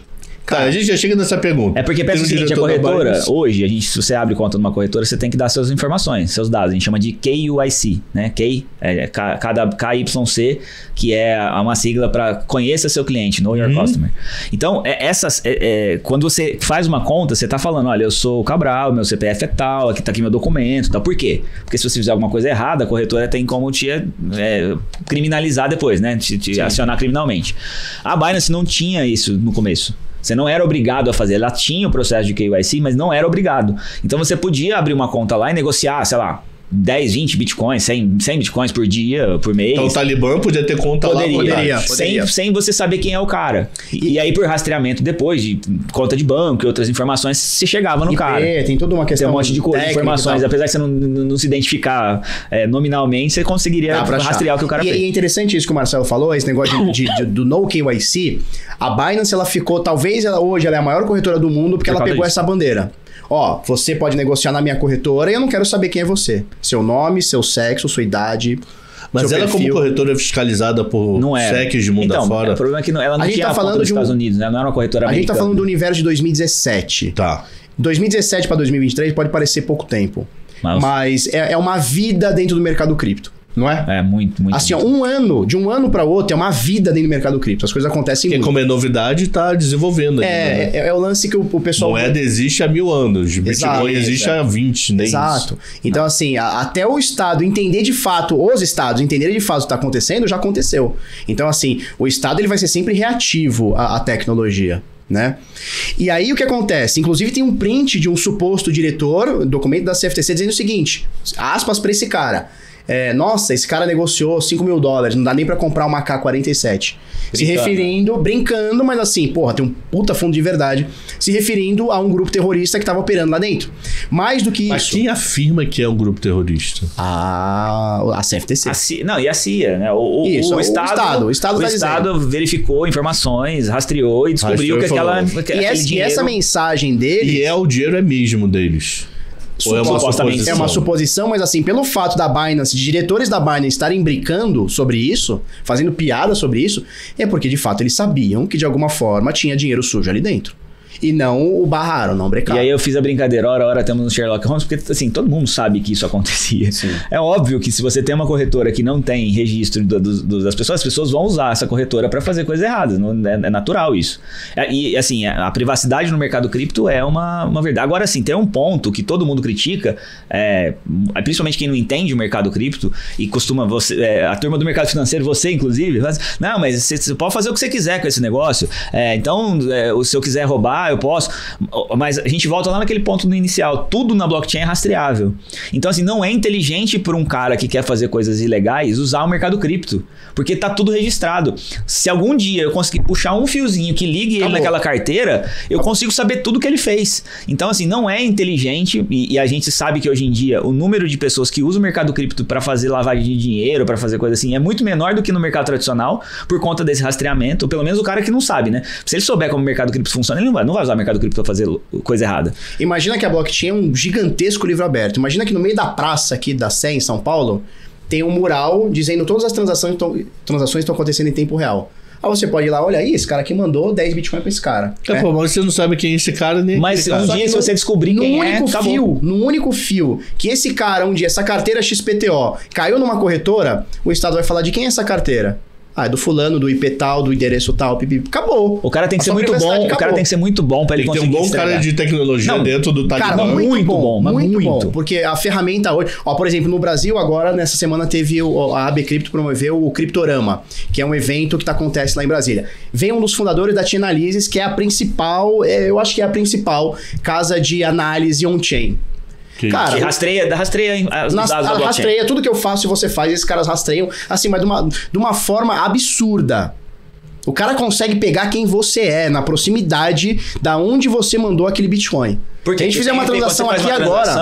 Um servidor que você está usando para conectar na blockchain, para fazer uma transação, esse servidor armazena teu IP, por exemplo. Você não sabe que ele está armazenando teu IP. Aí eu sei teu IP, sabendo teu IP, você acessou um outro site que não tem nada a ver com isso, com teu próprio IP, e você lá colocou teu e-mail. Aí eu falo, peraí, esse e-mail aqui desse mesmo IP, esse cara está consultando esse saldo, você vai cruzando as informações. E aí tu usou o quê? Tu usou Vivo? Eu tenho teu IP, tenho mais ou menos a região onde tu estuda, onde tu trabalha, eu chego na Vivo e falo, Vivo, me passa quem são as pessoas, né, os IPs, assinantes desses IPs aqui. Então assim, você já chegou na pessoa. Então você precisa assim de 2 neurônios e um aplicativo. Então dá pra você chegar no Daniel Fraga. É um pouco mais difícil, porque naquela época ele já sabia um pouquinho disso e ele foi tocando o jeito de não se rastrear. E naquela época ainda não tinha esse software. Mas se puxar pra trás, dá pra achar. Não, dá pra achar, mas assim, você vai pegar o IP, o cara já não mora mais. Mas vamos lá, o Binance, voltando, senão a gente acaba o programa. Binance, CFTC botou esse fumo na Binance, é um processo de centenas. Ainda tá rolando. Tá rolando, é importante falar que é um processo civil e não criminal. Esse é, o inicial O inicial é um processo civil e não criminal. Então é contra diretores. É contra a Binance, Binance Holding, Binance US, Binance Assets Management. E contra os CNPJs de Binance. E mais o CZ. E mais lembrando que, assim como a FTX, a Binance tem também a Binance US. Por que tinha a FTX US e a Binance US? Porque dentro dos Estados Unidos... a regra americana, assim como aqui no Brasil, você não pode, por exemplo, negociar futuros fora de bolsa de valores. Então, o que a Binance fez, a FTX fez? Abre uma corretora nos Estados Unidos que só negocia cripto, que é uma coisa que pode. O ativo cripto, sem negociar derivativos, sem negociar ativos de valores imobiliários de forma geral. Então, por isso que tinha a Binance US, eu tenho a Binance US, tinha a FTX US por conta disso. Tá. E aí onde estávamos? Inclusive tem um detalhe importante desse assunto da CFTC, que é o seguinte. Supostamente tinham contas VIP dentro da Binance. Então eram pessoas que estavam por cima do reporte. Que mesmo que negociassem acima dos valores combinados, eles não precisavam ter KYC. Não precisavam ter KYC. Que é valores combinados? Até $50 mil não precisa de um cadastro mais detalhado. Isso. Estou dando um exemplo. Só que tem carinha lá que negociava milhões por mês. Ou bilhões. Ou bilhões, talvez. E simplesmente esse cara não existe. Era um... Tá, mas isso é derivativo ou ativo? Qualquer coisa. Não, porque o CFTC não vai lá. CFTC, pelo que eu entendi, é só derivativo. Só que acontece. Aí seria a SEC. Só que a alegação deixaram pessoas negociar sem ter KYC. E aí você tem a questão de lavagem de dinheiro, que é uma coisa que a SEC ele pode atuar também. E tem a parte de derivativos que, olha, eu sou Binance US, aqui nos Estados Unidos você não pode. Só que eu tenho a Binance Global que pode. E eu sou americano. Se eu sou americano, acesso o site Binance US, eu não consigo ver derivativo, eu não consigo usar derivativo. Só que eu posso lá colocar uma VPN, por exemplo, falar que eu estou morando no Brasil, ou sei lá, na Suécia, e na Suécia pode. E aí eu acesso o site global da Binance. Eu sou americano e estou negociando na Binance Global, utilizando um IP que não é um IP americano. Nem era questão do IP. Mas isso 100% legal. Eu tô falando só pra ficar, mas assim, não precisa nem fazer isso tudo, mas daria pra você fazer assim. Segundo a CFTC, eles incentivavam que americanos usassem VPN ou subterfúgios ali pra conseguir acessar a parte global, que aí tinha derivativos, opções, o que ativos, é extremamente verdade, a gente sabe disso. Mas isso é ilegal. Ilegal que eu digo, Cabral, se fizesse isso, eu sou punido? Ou só não, a empresa, a corretora. Que eu saiba, não tem nenhuma lei, né, sobre isso. É ilegal a corretora negociar futuros no Brasil, mas se você negociar futuros numa corretora estrangeira, você não está quebrando a lei brasileira. Não. Quem está quebrando a lei é a corretora. É a corretora. Tá, de forma direta. Aí esse processo tá rolando e já deu uma bela o mercado, porque assim, a Binance, todo mundo sabe que a Binance nunca foi o suprassumo da legalidade, da verdade, todo mundo sabe. Mas aí veio a SEC agora recentemente. Então, aí isso foi lá em março. Foi em março. Isso. Aí agora segunda-feira, dia 5 de junho, veio um processo cabuloso. Aí é da SEC. 3 infrações. Isso. O que aconteceu? Pra gente falar antes da SEC, eu preciso passar um overview, que muita gente pode achar que é uma teoria da conspiração, mas eu vou citar apenas fatos, tá bom? Claro. Vamos lá. Lembra do FTX? O SBF, o FTX, o carinha lá do pepino? Ele foi o maior doador da campanha, ou o segundo maior doador, campanha do Biden. Da campanha do Biden. Biden foi eleito. Ajudou a eleger os democratas. 2021, Biden eleito, ele coloca na cadeira da SEC um cara chamado Gary Gensler, que é o atual chairman, CEO, presidente da SEC. Correto? Esse SBF, o carinha da FTX, ele tinha um sócio, uma sócia nessa brincadeira toda, né? Que muita gente diz que é namorada e tal. Que eu não lembro como é que é o nome dela, Caroline. Também não lembro. Mas era outra pessoa da FTX, tinha ele e ela. Era a cabeça 2 da FTX. Essa menina, o pai dela é um professor do MIT sobre tecnologia que, por incrível que pareça... Estudou com o Gary Gensler. Estudou não. Eram professores no MIT... Gary Gensler e o pai dessa menina. Então, certo? O presidente da SEC trabalhou com o sogro do cara. Trabalhou com o sogro do cara. E o que acontece? O cara faliu. E o Biden, vamos lá, voltando, ó. Eles deram dinheiro pra campanha do Biden. O Biden colocou esse cara lá. Colocou esse cara lá e esses caras já se conheciam. E aí você lembra que o CZ, como o Marcelo falou, foi o cara que empurrou a FTX? De 2 modos, né? Pelo vendendo o negócio e fazendo... Não vale a pena comprar. Não vale a pena comprar. Então é aquela coisa, né? Que foi acontecendo. Rolou vingança, isso? Muita gente diz que sim. Tá acontecendo agora. Esses são os fatos. Qualquer coisa a partir disso é história. Tem uns supostos e-mails vazados que ninguém sabe se é verdade ou não. Se for verdade, o governo americano vai atrás disso e esse cara vai ser punido. Onde o pai dessa menina, que supostamente é muito amigo pessoal. E assim, parece que... Aí eu não sei te dizer, mas o que rola é o seguinte. O Gary Gensler, o chairman da SEC, é padrinho dessa menina. Então, assim, tem um foro íntimo. Não é só o trabalhar junto, é amigo de verdade. Tem um foro íntimo ali. Dizem que tem um e-mail, eu li esse e-mail, não dá pra saber se ele é verdade ou não, onde, supostamente, o CEO da SEC, né? Que é como se fosse a CVM, né? A Comissão de Valores Imobiliários lá dos Estados Unidos. Ele fala o seguinte, olha, nós vamos começar a botar quente no mercado cripto, mas fica tranquilo que a FTX, a gente vai botar em panos quentes. Além disso, tem uma questão de que ele fez uma consultoria para o Binance. Tem outras coisas aparecendo agora sobre o chairman aí. O que a Binance alegou, e aí a Binance alegando que em 2019, esse cara antes de Biden, antes de tudo... Lá no MIT ainda. Lá no MIT, ele se ofereceu para ser um consultor da Binance. Conflito de interesse nesse caso, no mínimo. Então pode ter um conflito e a Binance não aceitou. Estão acusando ele agora, inclusive, também, ou o próprio o Gary, né? O Gary. Estão acusando ele de ter feito um short. Não, mas já provaram que é mentira. É fake. Mentira? É fake news. Tá. Porque aí começam os fake news.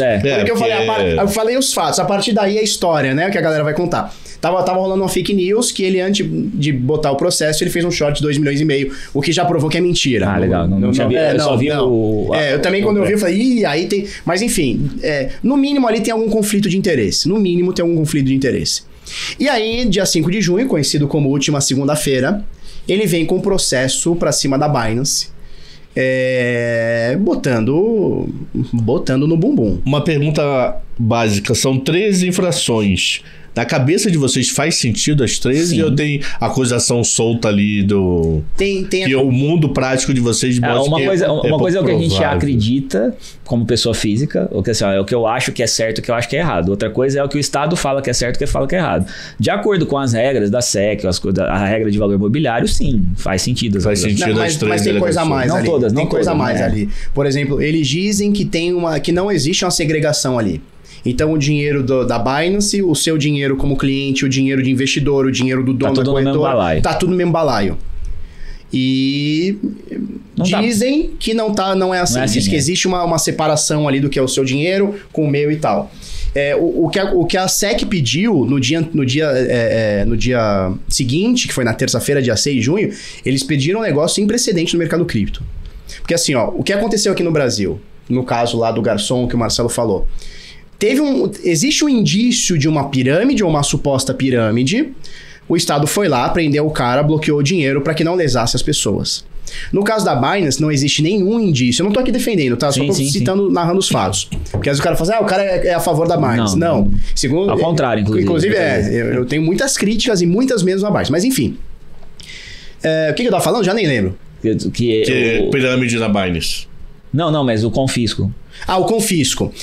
E aí é o seguinte, a SEC tá pedindo confisco de ativos conhecidos e desconhecidos da Binance. Isso nunca Só que a Binance nunca deixou de pagar ninguém até o momento. Não existe um indício. Sacar, conseguiu. Até hoje, nós estamos gravando esse programa sexta-feira. As pessoas estão sacando muito. Cabral, vou te falar o tanto que sacaram da Binance nos últimos dias. Um banco grande no Brasil não aguenta. Vamos lá, uma pergunta básica. Sacar dólares ou sacar pro pendrive? Não, dólares as duas coisas. E pendrive. As duas coisas. Tá. Também não faz diferença na prática. Foram sacados de segunda-feira pra cá, deve ter aumentado, mas sacaram 5 bilhões de dólares. Que fala um banco do Brasil que suportaria um saque de 5 bilhões de dólares. Acho que nem o JP Morgan. Não, o JP Morgan seria o JP Morgan, Bank of America, uns 4, 5 no mundo só. No dia, em 2, 3 dias? Em 2, 3 dias. Não suporta. A Binance processou 5 bilhões de dólares em saques de segunda-feira até ontem, eu não olhei hoje. Mas não foi a primeira vez e não foi o maior volume de saque. Na época do FTX foi mais. Teve volume maior de saque. Teve outras situações. Como eles não emprestam, sacar pra eles, mas acontecer, a corretora não tem ninguém. Isso. Se eles tiverem o banco tradicional, a diferença é que ele lado. Essa é a diferença da FTX. A FTX não segregava e não tinha o saldo. Então, quando a galera começou a sacar, acabou o dinheiro. Porque o cara era malandro, é diferente. Isso. Numa corretora, se eu for 100% honesto, o máximo que acontecer no final da história é a corretora fechar sem nenhuma dívida. Não sabe se a Binance, exatamente. Só que a gente não sabe se a Binance é 100% honesta. Isso. Vai descobrir isso. A gente não sabe. Tá descobrindo agora. Tá descobrindo agora, mas assim, é uma corrida de saque muito grande, absurda, são 5 bilhões de dólares. E tá honrando tudo normal. Não tem nenhum indício até agora de alguém que tenha falado, tentei sacar e não saquei. E por que então que a SEC pode estar acontecendo com lentidão, tá? Sim. Porque assim, uma coisa é assim, sei lá, 1.000 pessoas sacarem por dia, outra coisa é 1 milhão. Então é um problema. No passado a TED dava pau dia 25. Que era o dia que os militares recebiam. Mas uma coisa que é parecida... Era oficial. Era batalha. Já sabia que ia demorar até... Uma coisa que acontece em corretora, que é parecido talvez com o mercado tradicional, é assim, a corretora não deixa 100% do saldo de bitcoins na conta lá que você consegue sacar agora.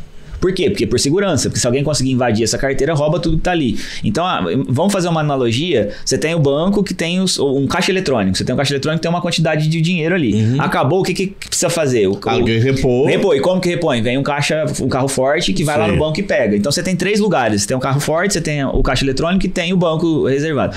As corretoras têm mais ou menos uma estrutura parecida. Você tem o caixa eletrônico, que tá ali com um saldo de cripto pequeno, 10% no máximo do que a corretora tem. Acho que nem isso. Você tem umas carteiras frias ali no meio do caminho que ele serve para reabastecer, isso aqui como se fossem os carros fortes, e você tem o cofre principal que é onde está a maioria dos recursos. Então, quando começa muita gente a sacar, acaba o dinheiro do caixa eletrônico. Lembra que eu falei que tem 6, 8 pessoas que tem a 100, 10, 15, na Binance até mais.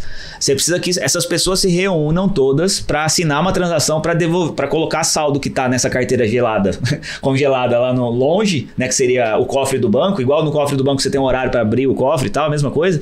Esses caras precisam se reunir para transferir transferir para essa conta principal. Então, às vezes, fica lento, demora, fica sem dinheiro nesse caixa, eles precisam repor para poder continuar honrando os saques. Até agora, todos os saques foram honrados. Isso é uma curiosidade. Pensando em brasileiro, como é que a CVM tá falando nesse rolo ou não pronunciou ainda? Não, a CVM eu entendo que ela tá um pouco mais atrasada aqui no Brasil. Ela tá olhando especificamente para tokenização de ativos. Não. Em relação a Binance, essa história da SEC lá fora. A CVM... Porque tem Binance, eu posso operar pelo Brasil normal. Em português, tudo normal. Tem a Binance Brasil. Antes a CVM falou... Antes da CVM da SEC, eu acho que já faz... Se não faz 2 anos, deve estar fazendo o próximo. A CVM brasileira, ela... CVM é brasileira, né? Mas só pra... Comissão de Valores Imobiliários, né? Então, a Brazuca, ela pegou e falou a mesma... dos tópicos que a CFTC falou agora. Ela falou, olha, vocês estão oferecendo para brasileiros produto derivativo. Em português. Tudo normal. Aí a Binance falou, não, a gente não faz isso. Só que faz, a gente sabe como é que funciona. E não é só a Binance, é qualquer corretora gringa que tá de alguma forma aí no Brasil. Você tem lá a linguagem, ela é corretora global, então ela atende lá, sei lá, 200 países. Você muda o combozinho e bandeira do Brasil, entendeu? Então assim, o cara, todo mundo que mexe no mercado cripto sabe disso. A diferença é que, só que agora a Binance abriu as portas no Brasil oficialmente, então mudou um pouquinho. Agora ela tem CNPJ aqui, não tinha. Isso, mas assim, a CVM, a brasileira, chegou e falou pra Binance, nós estamos de olho em vocês. Então, assim, a brasileira meio que antecipou. Mas, assim, até agora, a partir dos fatos agora, a CVM, ela não se pronunciou. Porque ela não pode tem que esperar ser comunicada. Não sei se a SEC comunicou. Exato. Com certeza foi comunicada. Você sabe quantas de Binance tem no mundo? Ixi. Tipo assim, tem Brasil... Cara, todo país tem. Todo país tem uma Binance regulada pelo seu país. Não necessariamente regulada, mas tem uma entrada e saída aí. Não, e é diferente de eu conseguir hoje acessar uma corretora americana do Brasil do que ter essa corretora no Brasil. Exatamente. Mas diferente. Então, tendo no país, vocês acham que tem o quê? Uns 50, 100? Não chega a isso não, eu acho. Eu acho que deve ter. Entendeu? Eu não tô acessando lá. Ele tá aqui tudo aqui dentro. A maioria do mundo, a Binance atua como global. Não, ela tá mudando isso. Em 2020... Não, tá mudando, sim. A Europa, é assim, parece que foi tudo de uma vez só. Em 2020, é aquele lance que a gente brinca bastante, né? Prego que se destaca, acaba levando martelada. Em 2020, aí o mercado cripto, ele começa... O regulador no mundo, ele começa a olhar e fala, opa, que negócio é esse aí de Bitcoin? Os caras tão grandes demais. Os caras tão grandes demais. E aí, na Austrália, e principalmente na Europa, então foi Reino Unido, foi Itália, foi Alemanha, na mesma semana, todos eles falaram, nós vamos fechar a conta de vocês aqui, porque vocês não estão estabelecidos conforme as leis. E aí, a partir desse momento, 2020, a Binance começa a olhar para o mundo, não só com esse negócio que o Marcelo falou, que é tipo, vem aqui, abre tua conta que ninguém liga. Eles começaram a reportar os clientes, começaram a segregar patrimônio, fazer de alguma forma algo um pouquinho mais do que o Estado está pedindo, está mandando. Então, a postura deles, de 2017, quando eles abrem, cara, é uma das empresas mais lucrativas e mais ricas do mundo. Ela começou em 2017, é importante a gente falar isso. De 2017 a 2020, foi a moda, faz o que quiser. 2020 pra cá, eles estão tomando um pouquinho mais de cuidado em fazer as coisas. Então, por isso eu acho que deve ter mais de 50 países. Tá. Aí só uma dúvida, o que o chinês falou? Não o chinês, o dono lá, como é que é? Não, ele se defendeu dizendo que nesse de 5 de junho pra cá, ele falou algo da SEC? Ele falou que tá... a gente sempre colaborou... Porque assim, o cerne da questão da SEC é o seguinte, vocês estão vendendo ativos... Valores imobiliários. Vocês estão vendendo valores imobiliários sem uma autorização ou dispensa. Vocês estão cometendo crime. Sem ter uma licença dentro dos Estados Unidos para poder fazer isso. E aí o que o CZ tá falando? Fala, peraí, mas nós estamos sentando no colo de vocês há 5 anos e perguntando o que eu posso e o que eu não posso fazer. Ele alega que a SEC que não responde. E é verdade, não é nem que a SEC não responde. Não tem uma regulação. Não tem regra. Não tem regra. Então assim, o que a SEC tá falando é o seguinte, olha, Cabral, se você cometer um crime, eu vou te fumar. Só que não tem uma lei pra isso. Aí você fala assim, tudo bem, eu não quero cometer o crime. Me fala, qual que é o crime, qual que é a lei? Aí ele fala assim, não vou te falar não. Mas se tu cometer o crime, eu vou te fumar. É igual a Receita Federal quando faz imposto de renda. Aí tu fica assim, peraí. E aí o que a Binance alega? Estamos colaborando com o regulador desde o início e, cara, tá sendo desproporcional a coisa. Só pra você ter uma noção... Um dos ativos, que segundo a SEC é um ativo imobiliário, é uma moeda, uma blockchain chamada Algorand. Em 2019, esse CEO não sei se CEO, presidente, né? O presidente da SEC atual, Gary Gensler, antes de estar na SEC, ele diz o seguinte, ele faz uma palestra, e tem vídeo disso, tá? Eu posso depois, se quiser, eu mando pra você. Tem um vídeo dele dizendo o seguinte, olha, a Algorand é uma boa moeda, é um bom projeto, é uma boa tecnologia. Ou seja, o cara fala que é um negócio bom há 2, 3 anos atrás, 4 que seja, e hoje ele dá fumo. Mas você sabe o que é pior? Eles, na sequência do processo da Binance... Essa semana. Eles abriram um processo contra a Coinbase. A Coinbase é a maior corretora de cripto nos Estados Unidos. É a segunda maior do mundo, pelo que eu li. É a segunda maior do mundo. Só perde pra Binance. Mas diz que a Binance é 8 vezes dela, é isso? É um absurdo. Mas é americana, mas é uma corretora americana. Detalhe, é americana desde o início. Sócios americanos, ela tá dentro da bolsa de valores Então, calma, eu vou chegar nesse ponto. Ela fez IPO. Exatamente, esse é o ponto que eu vou chegar. Mas antes de fazer a IPO, ela era corretora americana, que os fundos de investimentos, o investidor institucional de forma geral, utilizava a Coinbase, sempre utilizou a Coinbase. BlackRock, inclusive. BlackRock, todo mundo. Por quê? Porque a Coinbase é uma corretora americana e sempre foi a mais regulada, dentre as regras, né? Que não tem regulação. Ela sempre foi o porto seguro do mercado cripto em termos de regulamentação.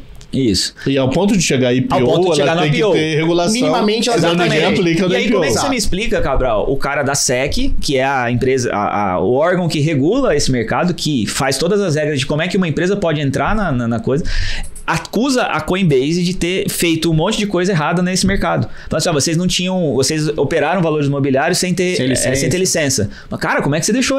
Você é a SEC, você está processando a Coinbase porque ela não está seguindo as regras, só que você permitiu que ela entrasse na bolsa? Como é que explica isso? Algo não encaixa. E detalhe, tem um detalhe nesse documento. Eu li o documento inteiro, são 100 contra a Coinbase. Nenhuma corretora faz nada se a CVM não aprovar. Então como é que pode... Como é que você aprovou, tá na bolsa. E aí depois a gente pode discutir até quais são os impactos disso.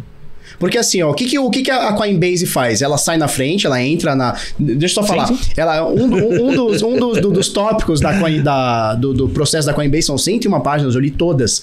Um dos tópicos, ele diz o seguinte, olha... Desde 2019, a Coinbase não atende... Isso ele é a SEC ou a SEC? A SEC, ela falando sobre a Coinbase.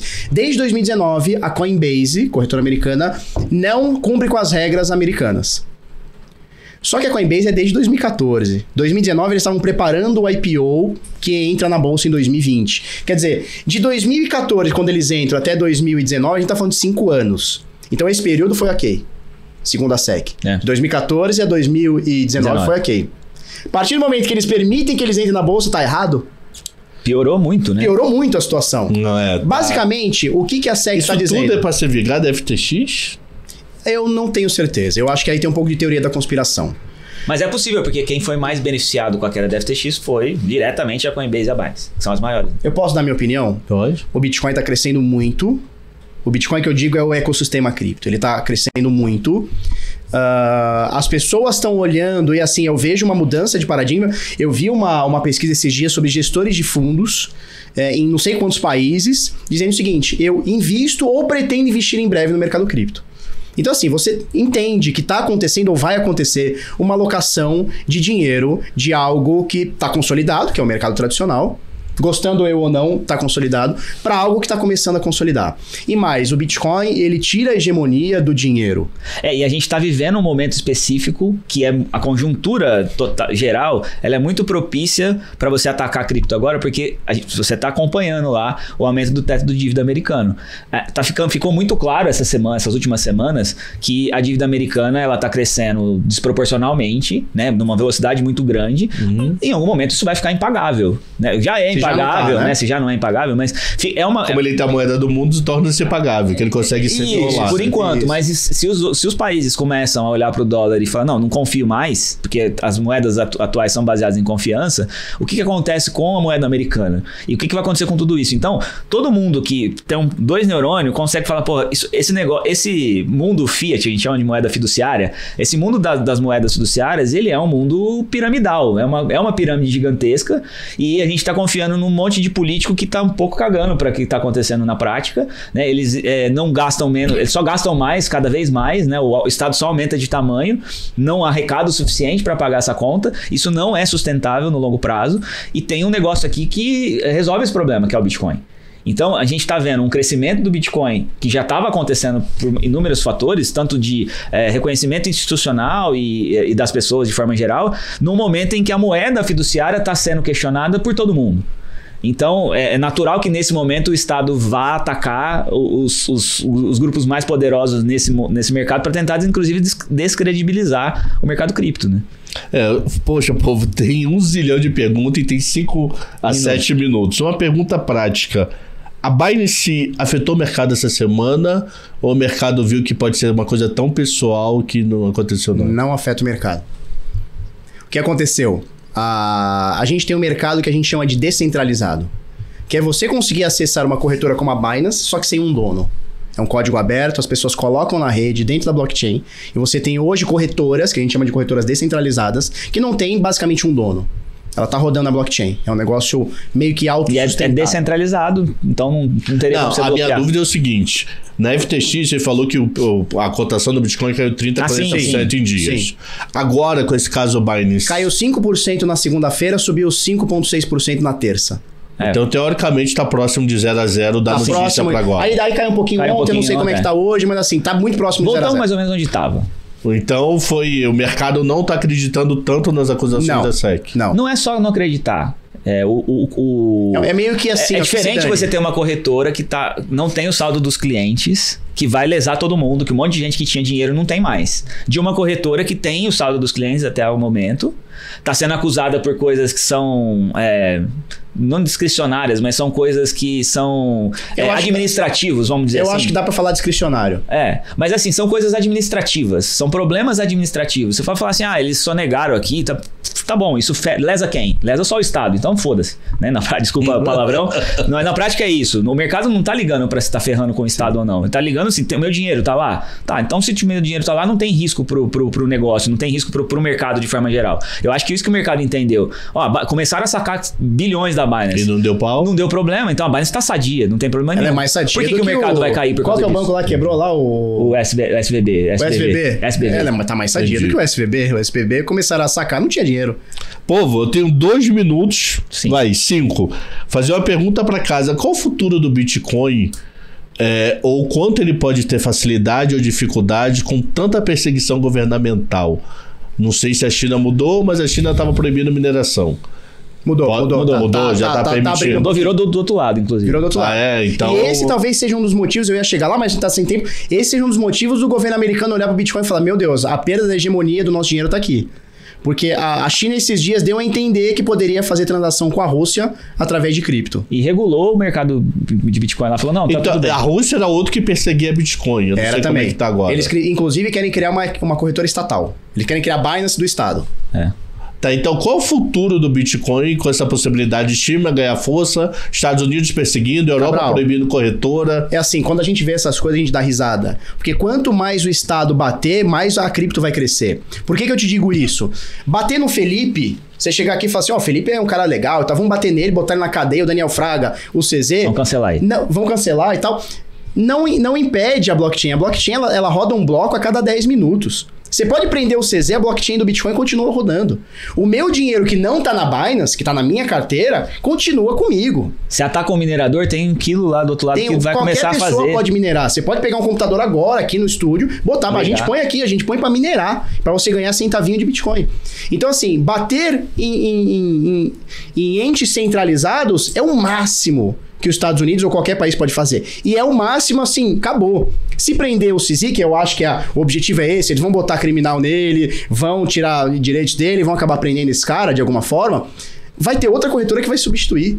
E se prender esse cara, vai ter outra corretora que vai substituir.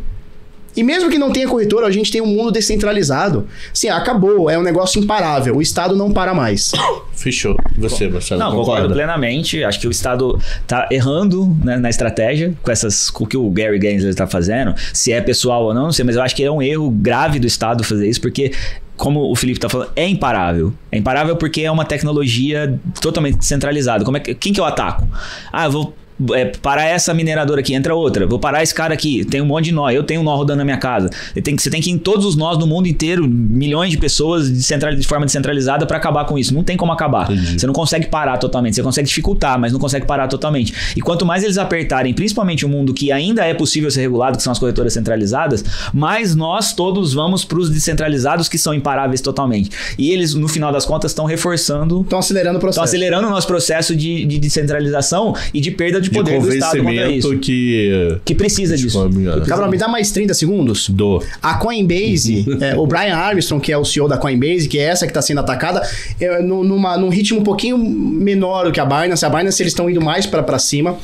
O que o CEO da Coinbase, o Brian Armstrong, está falando, e eu concordo 340 mil %. Ele está dizendo o seguinte: o que os Estados Unidos está fazendo é o seguinte, é dizer para o mundo, nós não aceitamos cripto, então todo investimento, desenvolvimento, capital humano, intelectual e etc., que a gente poderia estar formando aqui, está indo para outros países. E é o que está acontecendo. A Kraken, que é como se fosse a segunda corretora maior dos Estados Unidos, ela já está aí, a Gemini, que seria como se fosse a terceira, eles já estão migrando para países europeus. De forma regulada, tudo direitinho. Países que já andaram na frente. Países que já andaram na frente. Ou seja, o que o CEO da Coinbase está falando, está acontecendo nesse exato momento. E os Estados Unidos podem ficar para trás com isso. Uma pergunta para responder em 3 segundos. Tem algum país, primeiro mundo, que está mega na frente? Suíça. Tem um lugar chamado Lugano, que hoje, eu não sei se é um principado, eu não sei exatamente o que é, que hoje eles aceitam Bitcoin como moeda de curso legal. Então, que nem o Peru chegou a aceitar, não sei El Salvador. Não sei se ainda está aceitando. Não, é El Salvador. Sim. E dizem que em El Salvador, no caso, o turismo cresceu tipo 500% de um ano pra cá. Inclusive, ele tá falando de Lugano, a gente esteve no final de semana passado agora, a gente foi numa cidade que chama Rolante, no Rio Grande do Sul. A cidade de Rolante é uma cidade pequena, 21 mil habitantes. Vocês postaram Cabral, lá. Isso que a gente viu. A cidade tem, sei lá, 500 estabelecimentos comerciais, alguma coisa assim. Eles não deram um número exato pra gente lá, mas 115 estabelecimentos comerciais lá já aceitam Bitcoin como forma de pagamento. Você vai lá com Satoshi e paga para comprar material de construção, arquitetura. Arquitetos, inclusive, estão querendo construir uma casa já, que já é possível, todo 100% pagando 100% com terreno, Bitcoin. Arquiteto, mão de obra, tudo. Já é possível. A gente foi numa pousada linda, eu esqueci o nome da pousada. Vai lembrar? Eu esqueci toda vez. Linda a pousada. É assim, uma cidade minúscula, 21 mil habitantes, é nada, né? Só que o comércio... E é o seguinte, Cabral, você chega lá... Cabanas do Vale, né? Cabanas do Vale. Acho que é isso. Vale Cabanas, né? Linda. Cabral, tu chega lá na pastelaria, se tu puxar o cartão de crédito real, o dono do estabelecimento ele vai falar assim, você não prefere pagar com Bitcoin? Com criptomoeda? Sabe o que é isso? Satoshi. A gente foi numa vinícola, assim, muito familiar, né? Pessoal ali da Itália que veio pro Brasil, muito familiar, ou Alemanha, não sei. Muito familiar. Pô, eu paguei Bitcoin para um senhor de uns 70 anos de idade. A gente pagou com o Satoshi. A gente pagou com Bitcoin. Eu comprei 2 garrafas de vinho. Marcelo também comprou, amigos também que estavam lá Sabe o que é isso?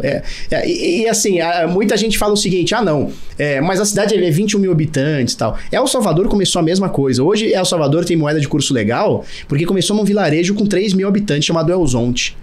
A gente tem na África, o que está acontecendo na África agora... A gente tem aqui no Brasil o Rolante e temos o Jericoacoara, que também tem um projeto lá na Praia de Uma curiosidade, se vocês chegarem a perguntar, a maioria transforma em real de forma automática? Não, esse caso não vai em Rolante, não. Vai para variação. A galera tá... Como todo mundo praticamente está aceitando, desde de lugares físicos, né, estabelecimentos, até pessoal que faz... Pô, a gente comeu um bolo lá que um cara fez e aceita Bitcoin. Ou seja, confeitaria, sei lá, arquiteto, a galera do serviço também aceita. Eles vão liquidar, mas não é automático, tá? Porque o que aconteceu em Jericoacoara, eles fizeram lá uma maquininha e tal, que converte para reais na hora. Então, que você paga em Satoshi, mas ele converte para real na hora. A maquininha faz esse processo. Lá em Rolante, eles estão recebendo em Bitcoin mesmo. Eles estão um passando para o outro. A ideia deles é fazer essa circulação de Bitcoin direto, né? De Satoshi direto.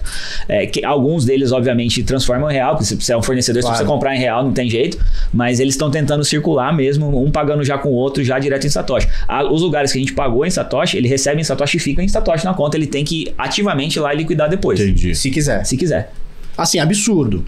E a gente tá falando de São Paulo. né? Onde existe uma galera com, sei lá, um poder intelectual um pouquinho maior e tal. Não, a gente tá falando a gente tá falando do interior do Rio Grande do Sul, cara. Cidade rural, assim. Cidade rural. Tem vinícola, tem... Você vai passando assim e vem ver os carneiros nas fazendas, assim. Muito legal. Deixa eu te fazer pergunta agora ainda sobre BTC, mas não só mais sobre Binance. Sim. Teve uma época, que isso é muito atual, eu acho, não foi nem uma época, que BTC começou a se relacionar com a economia real. Como assim? O Fed pode subir ou cair juros, BTC subir ou cair. Teve algum problema, sei lá, da Nvidia, Meta, alguma coisa, Bitcoin subir ou caía. Se a pregação original era uma independência descentralizada, por que o mundo real está afetando tanta cotação? Vamos lá, eu tenho uma teoria para isso que é o seguinte. Apesar da gente ter, como você disse, uma economia descentralizada e tudo mais, no final das contas, quem está comprando ou vendendo são pessoas. Correto? Então, o cara que tá vendendo Bitcoin porque ele viu que a Nvidia por algum motivo caiu e a bolsa pode derrubar, e o juro e papapá, ele tá vendendo porque ele tá com medo do macro. Então, assim, no final do dia, são pessoas que estão comprando e vendendo.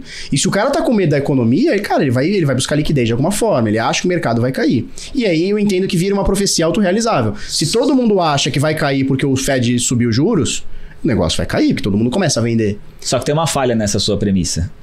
Você tá falando de preço. Olha aí, ó a treta. Você tá falando de preço. Eu tô falando que eu consigo ter acesso. Você tá falando de preço, mas o Bitcoin, ele não tá no papel. No momento nenhum tá falando de preço lá. Bitcoin é um ativo descentralizado que você consegue negociar ele a hora que você quiser, sem poder ser confiscado. Tá, ok, tudo isso, mas o preço muda. Na hora que eu vejo meu patrimônio, mudou. Sim, Cabral, mas isso tudo que você falou tem relação com o preço, com a relação do que o quanto eu compro. Tá, mas por que o preço muda, então? Porque os juros dos Estados Unidos muda porque o mercado que negocia Bitcoin é o mesmo mercado que negocia o resto. Principalmente depois da entrada do institucional, que foi muito pesada em 2020. Muito pesada. Muito grande, muito institucional entrando. Você tem os mesmos players, o mesmo cara que negocia bolsa, o mesmo cara que negocia título, o mesmo cara que negocia qualquer coisa no mercado financeiro, ele negocia Bitcoin também. E se ele precisa de liquidez, inclusive tem uma questão importante para se dizer, porque tem gente que fala, mas o Bitcoin tinha que proteger da queda e tal.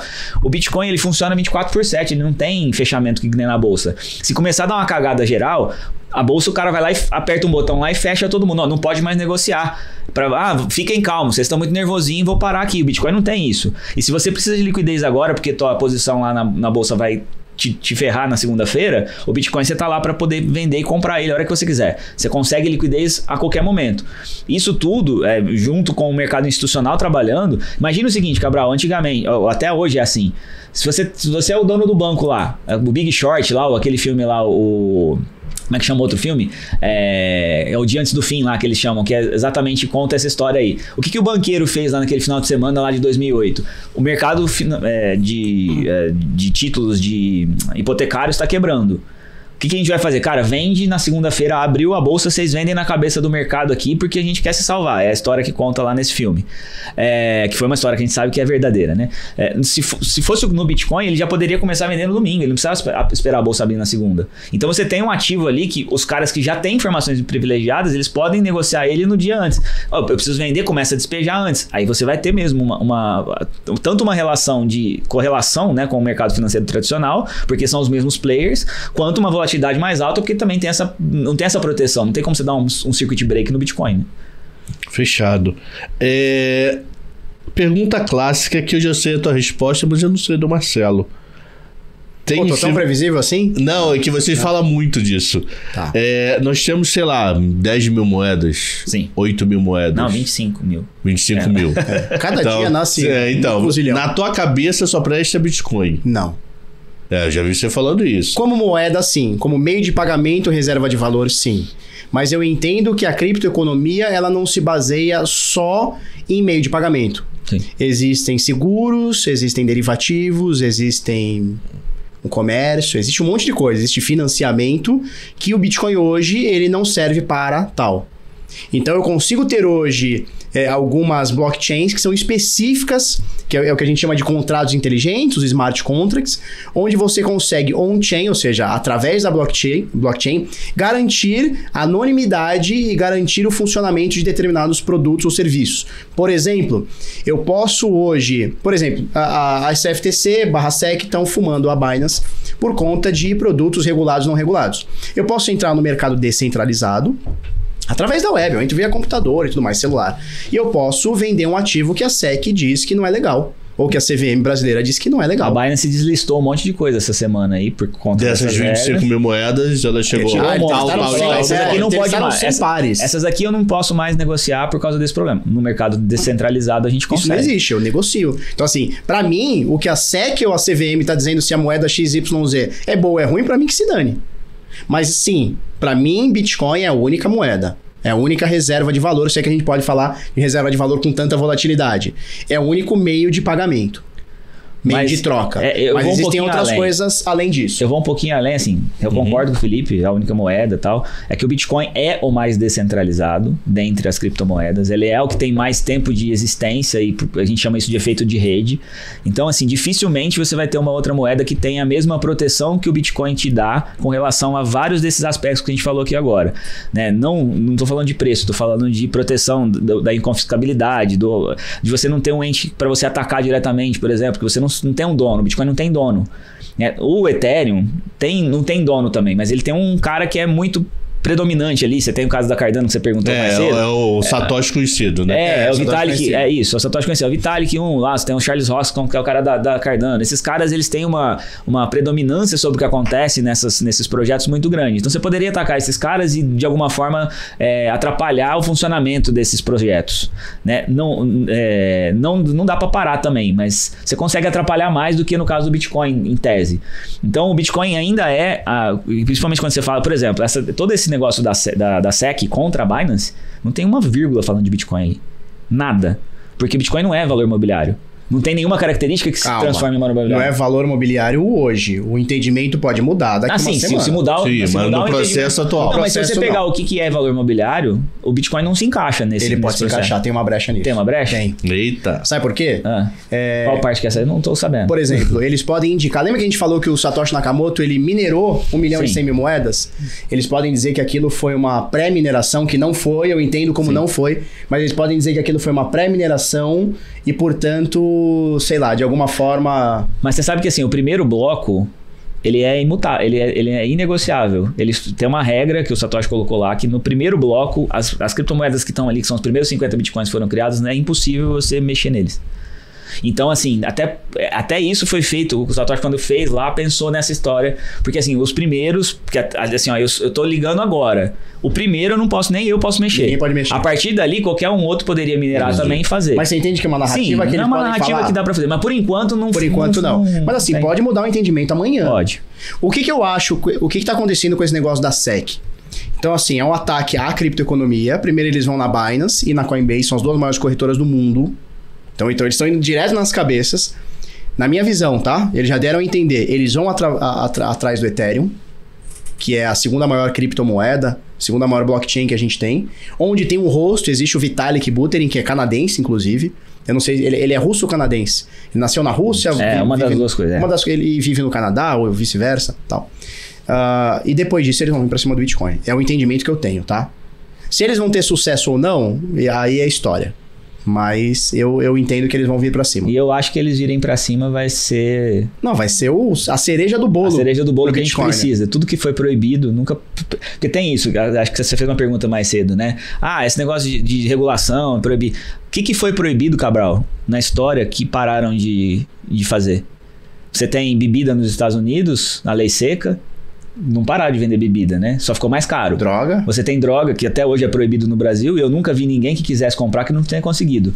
Você tem qualquer coisa, em qualquer lugar do mundo que seja proibido, sempre tem um mercado negro que faz, inclusive, o preço das coisas que são proibidas ficarem mais caros, porque você aumenta o teu risco, né? E eu acho que se o Estado for para essa linha de querer proibir o Bitcoin, aconteceu na China recentemente, você falou, você citou, os mineradores até saíram de lá, foram para outros lugares, e o que a China ganhou com isso? Ela só perdeu um monte de tecnologia que estava ali e foi para outro lugar. E mesmo assim, a China detinha nessa época, eu não vou lembrar agora, mas... 60%, 70% da mineração, continuou tendo 20%. Mesmo com a proibição. Mesmo com a proibição. E a gente sabe que a proibição lá, a coisa é um pouco mais complicada, né? Corta a mão, corta o... É um negócio complicado. Ou seja, o Estado proibir, é impossível eles pararem. se eles forem pro lado da proibição, eles vão incentivar ainda mais quem, como nós, acredita que a gente precisa se defender do próprio Estado, a ir mais para esse caminho. E eu acho que é pouco inteligente do lado deles querer ir diretamente contra. Então, assim, os Estados Unidos estão vendo, provavelmente, em breve, vão fazer esses ataques, provavelmente vão perceber rapidamente que foi um erro estratégico. Eu acho que isso é um balão de ensaio que eles estão fazendo, eles querem sentir. Sentir o que acontece com o mercado, se o mercado cai. Não, eles Estados Unidos. Porque, inclusive, dentro dos Estados Unidos, a gente tá falando aqui dos Estados Unidos como Estado e tal, e parece que tá todo o Estado pra cima Mas não é. Não é. Existem senadores, deputados que estão vendo que existe uma força exagerada pra cima do mercado cripto nesse momento. Tem eu não vou lembrar agora se ele é senador ou se ele é deputado. Cara da gravatinha borboleta. Ele chama o presidente da SEC, agora, bonito de ver. Mês passado. Ele chama na Câmara lá dos Deputados e diz o seguinte, é uma sabatina de uns 3 minutos. E ele fala o seguinte: Gary Gensler, você como presidente da SEC, pessoalmente ou como instituição, como você entende o Ethereum? Ele é um valor mobiliário ou não? Ou ele é uma commodity? Ele é um título ou é uma commodity? Porque tem declarações anteriores do próprio Gary Gensler da SEC. Uma ele falando que é valor mobiliário e a outra ele falando que é commodity. Por isso que a turma fala, cara, não tá tendo uma clareza, né? Tá tendo uma insegurança jurídica. E aí a sabatina, quem quiser olhar e põe Gary Gensler na Câmara sobre... É bonito de ver. Cara, é bonito. Assim, é constrangedor. Porque o Gravatinha Borboleta, que é um deputado, eu não sei se deputado ou senador, enfim, americano, ele começa a ficar alterado. Ele fala... A pergunta é muito clara. Ele fala assim... É ou não é? A pergunta é muito clara. O Ethereum, o Ether, ele é um valor mobiliário ou ele é uma commodity? Porque claramente não pode ser as duas coisas. Aí o Gary Gensler faz o que o político faz. Ah, não, então, mas é que você tem que ver que... ele corta o cara. Ele corta o presidente da SEC e fala assim, não. Agora, eu quero que você me fale agora. É commodity? Então, mas é porque, veja bem, ele não responde. Ele sabatina, ele vai pro outro lado e não responde. E aí tem uma hora que o cara, o senador, o deputado, ele altera até a voz. Ele falou, cara, eu tô te fazendo uma pergunta muito clara. É A ou B? É A ou B, não tem como ser A e B ao mesmo tempo. Ou é A ou é B. O que é? E ele não responde. Assim, é um vídeo... você dá risada, mas assim, é constrangedor.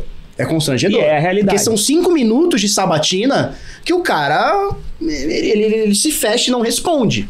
Por que ele não responde? Porque me parece que é intencional criar esse ambiente de insegurança jurídica. Porque se ele não mostra qual que é a regra... A pessoa vai descumprir em algum momento e ela está sendo processada, que é o que está acontecendo agora. Fechou. Ainda vale a pena minerar? Vale. Vale por um motivo que, inclusive, a gente vai falar. Financeiramente, não. A gente falou, né? No financeiramente, não. Eu vou falar. O que é valer, o que é não valer. A gente falou, inclusive, no Bit Sampa, nesse final de semana, né? No domingo, que a gente tá acontecendo. A gente falou ontem, teve um painel falando exatamente sobre isso. Que é o seguinte, Cabral. A minerar é a única forma 100% anônima de você ter criptomoedas.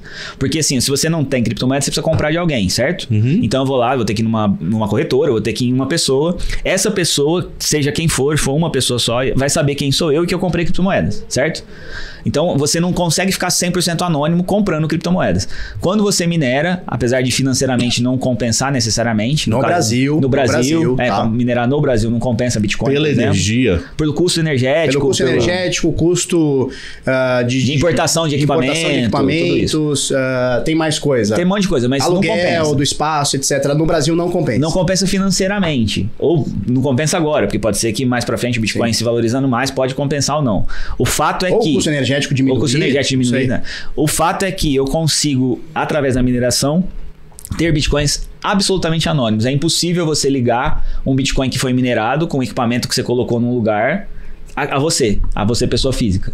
É a única forma que a gente tem de comprar criptomoedas sem ter registro de identidade. Aí uma pergunta para provocar e para leigo ao mesmo tempo. Existe a possibilidade de ditadores de mundo afora estar minerando para produzir... eu não tenho dúvida. Se der algum pau, tipo, sei lá, Sudão. O cara é ditador, vão lá, o cara Rússia usou criptomoedas, eu não sei se mineradas ou não, mas para fugir das sanções. Qual que foi o país agora, que descobriram agora, por conta da FTX, que estava minerando Bitcoin já tem uns 5 anos? Não vi. É um país do Oriente Médio, eu não vou lembrar qual país, depois eu te mando, aí sei lá, pode até pôr na descrição, eu te mando, depois eu vou achar essa matéria. Com a falência da FTX, tinha um país, eu não vou lembrar agora, é o Oriente Médio, ali um país pequeno, eu não sei se é o Sudão, cara, eu acho que é o Sudão. Enfim, depois eu te mando. Sudão é na África, né? Não, então não é Sudão, é na A gente Ásia. é bom de geografia. A gente é muito bom de geografia. O que esses caras fizeram? Eles estão na massa falida, a empresa estatal enfim, tecnologia. Não, de alocação de recursos, estava na falência da FTX. Eles pegaram e falaram, opa, essa empresa aqui é estatal. Um jornalista desse país, que eu não vou lembrar o país agora, ele foi atrás e ele descobriu que o país está minerando a Bitcoin há 5 anos.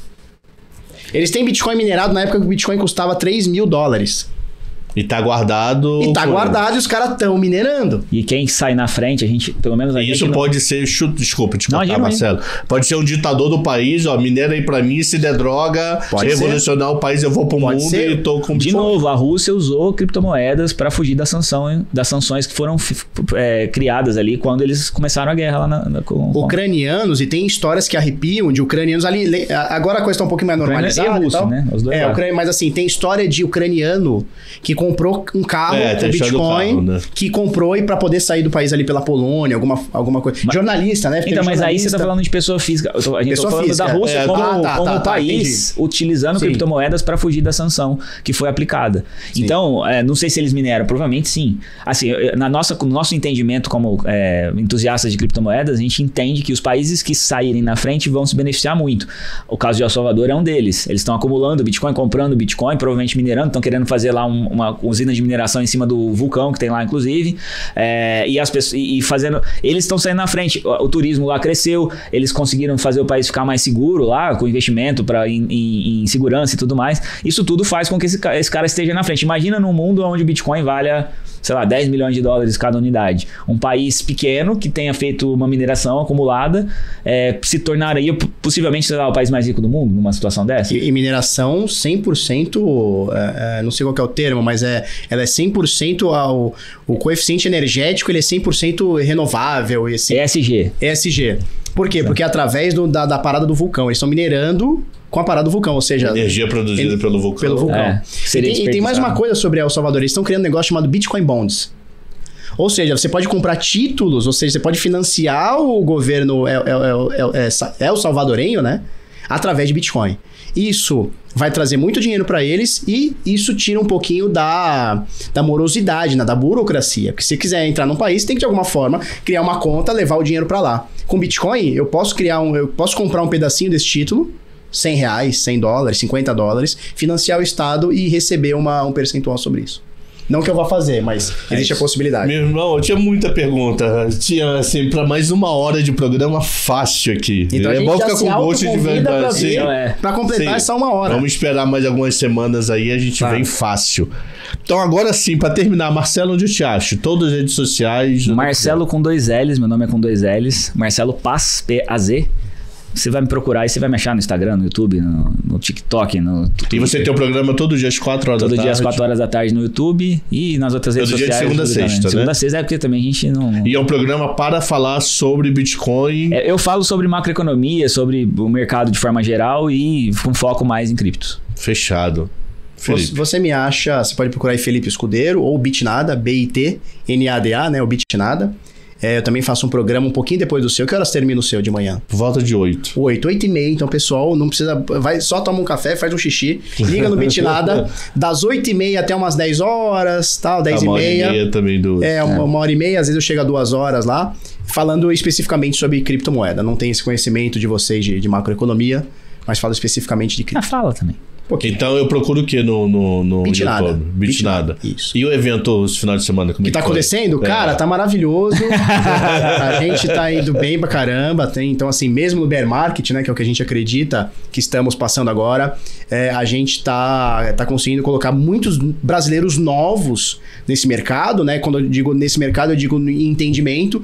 Uma galera que tá querendo estudar, tá querendo aprender. Ingressos esgotados. Quantas pessoas estiveram no evento? 1.200 pessoas. A gente tá falando de um bear market. Gente. É o maior evento do Brasil. Modéstia à parte. De longe, assim. A gente tá fazendo... Foi maior do que ano passado? Não, ano passado a gente tava num bull market, foram 2.200 pessoas. Mesmo assim é muita gente. Muita gente. Muita gente. A gente pegou um espaço menor também, a gente fez a lotação. Se a gente tivesse, talvez, feito aí um pouquinho maior o evento, fisicamente falando, talvez a gente conseguisse chegar próximo aí, talvez. Interessante. Então, povo, poxa, muito obrigado. A gente que agradece. A gente vieram de São João de Meriti até aqui. Exato, de carro. De carro, só um vizinho do outro, cada um vem no seu carro. Isso, 18 horas de viagem, a do outra pesada, etc. Isso aí. Então, muito obrigado. A gente que agradece. Então, povo, esse foi o Cenários número 2, aonde falamos sobre criptomoedas em geral. Muito obrigado e até domingo que vem.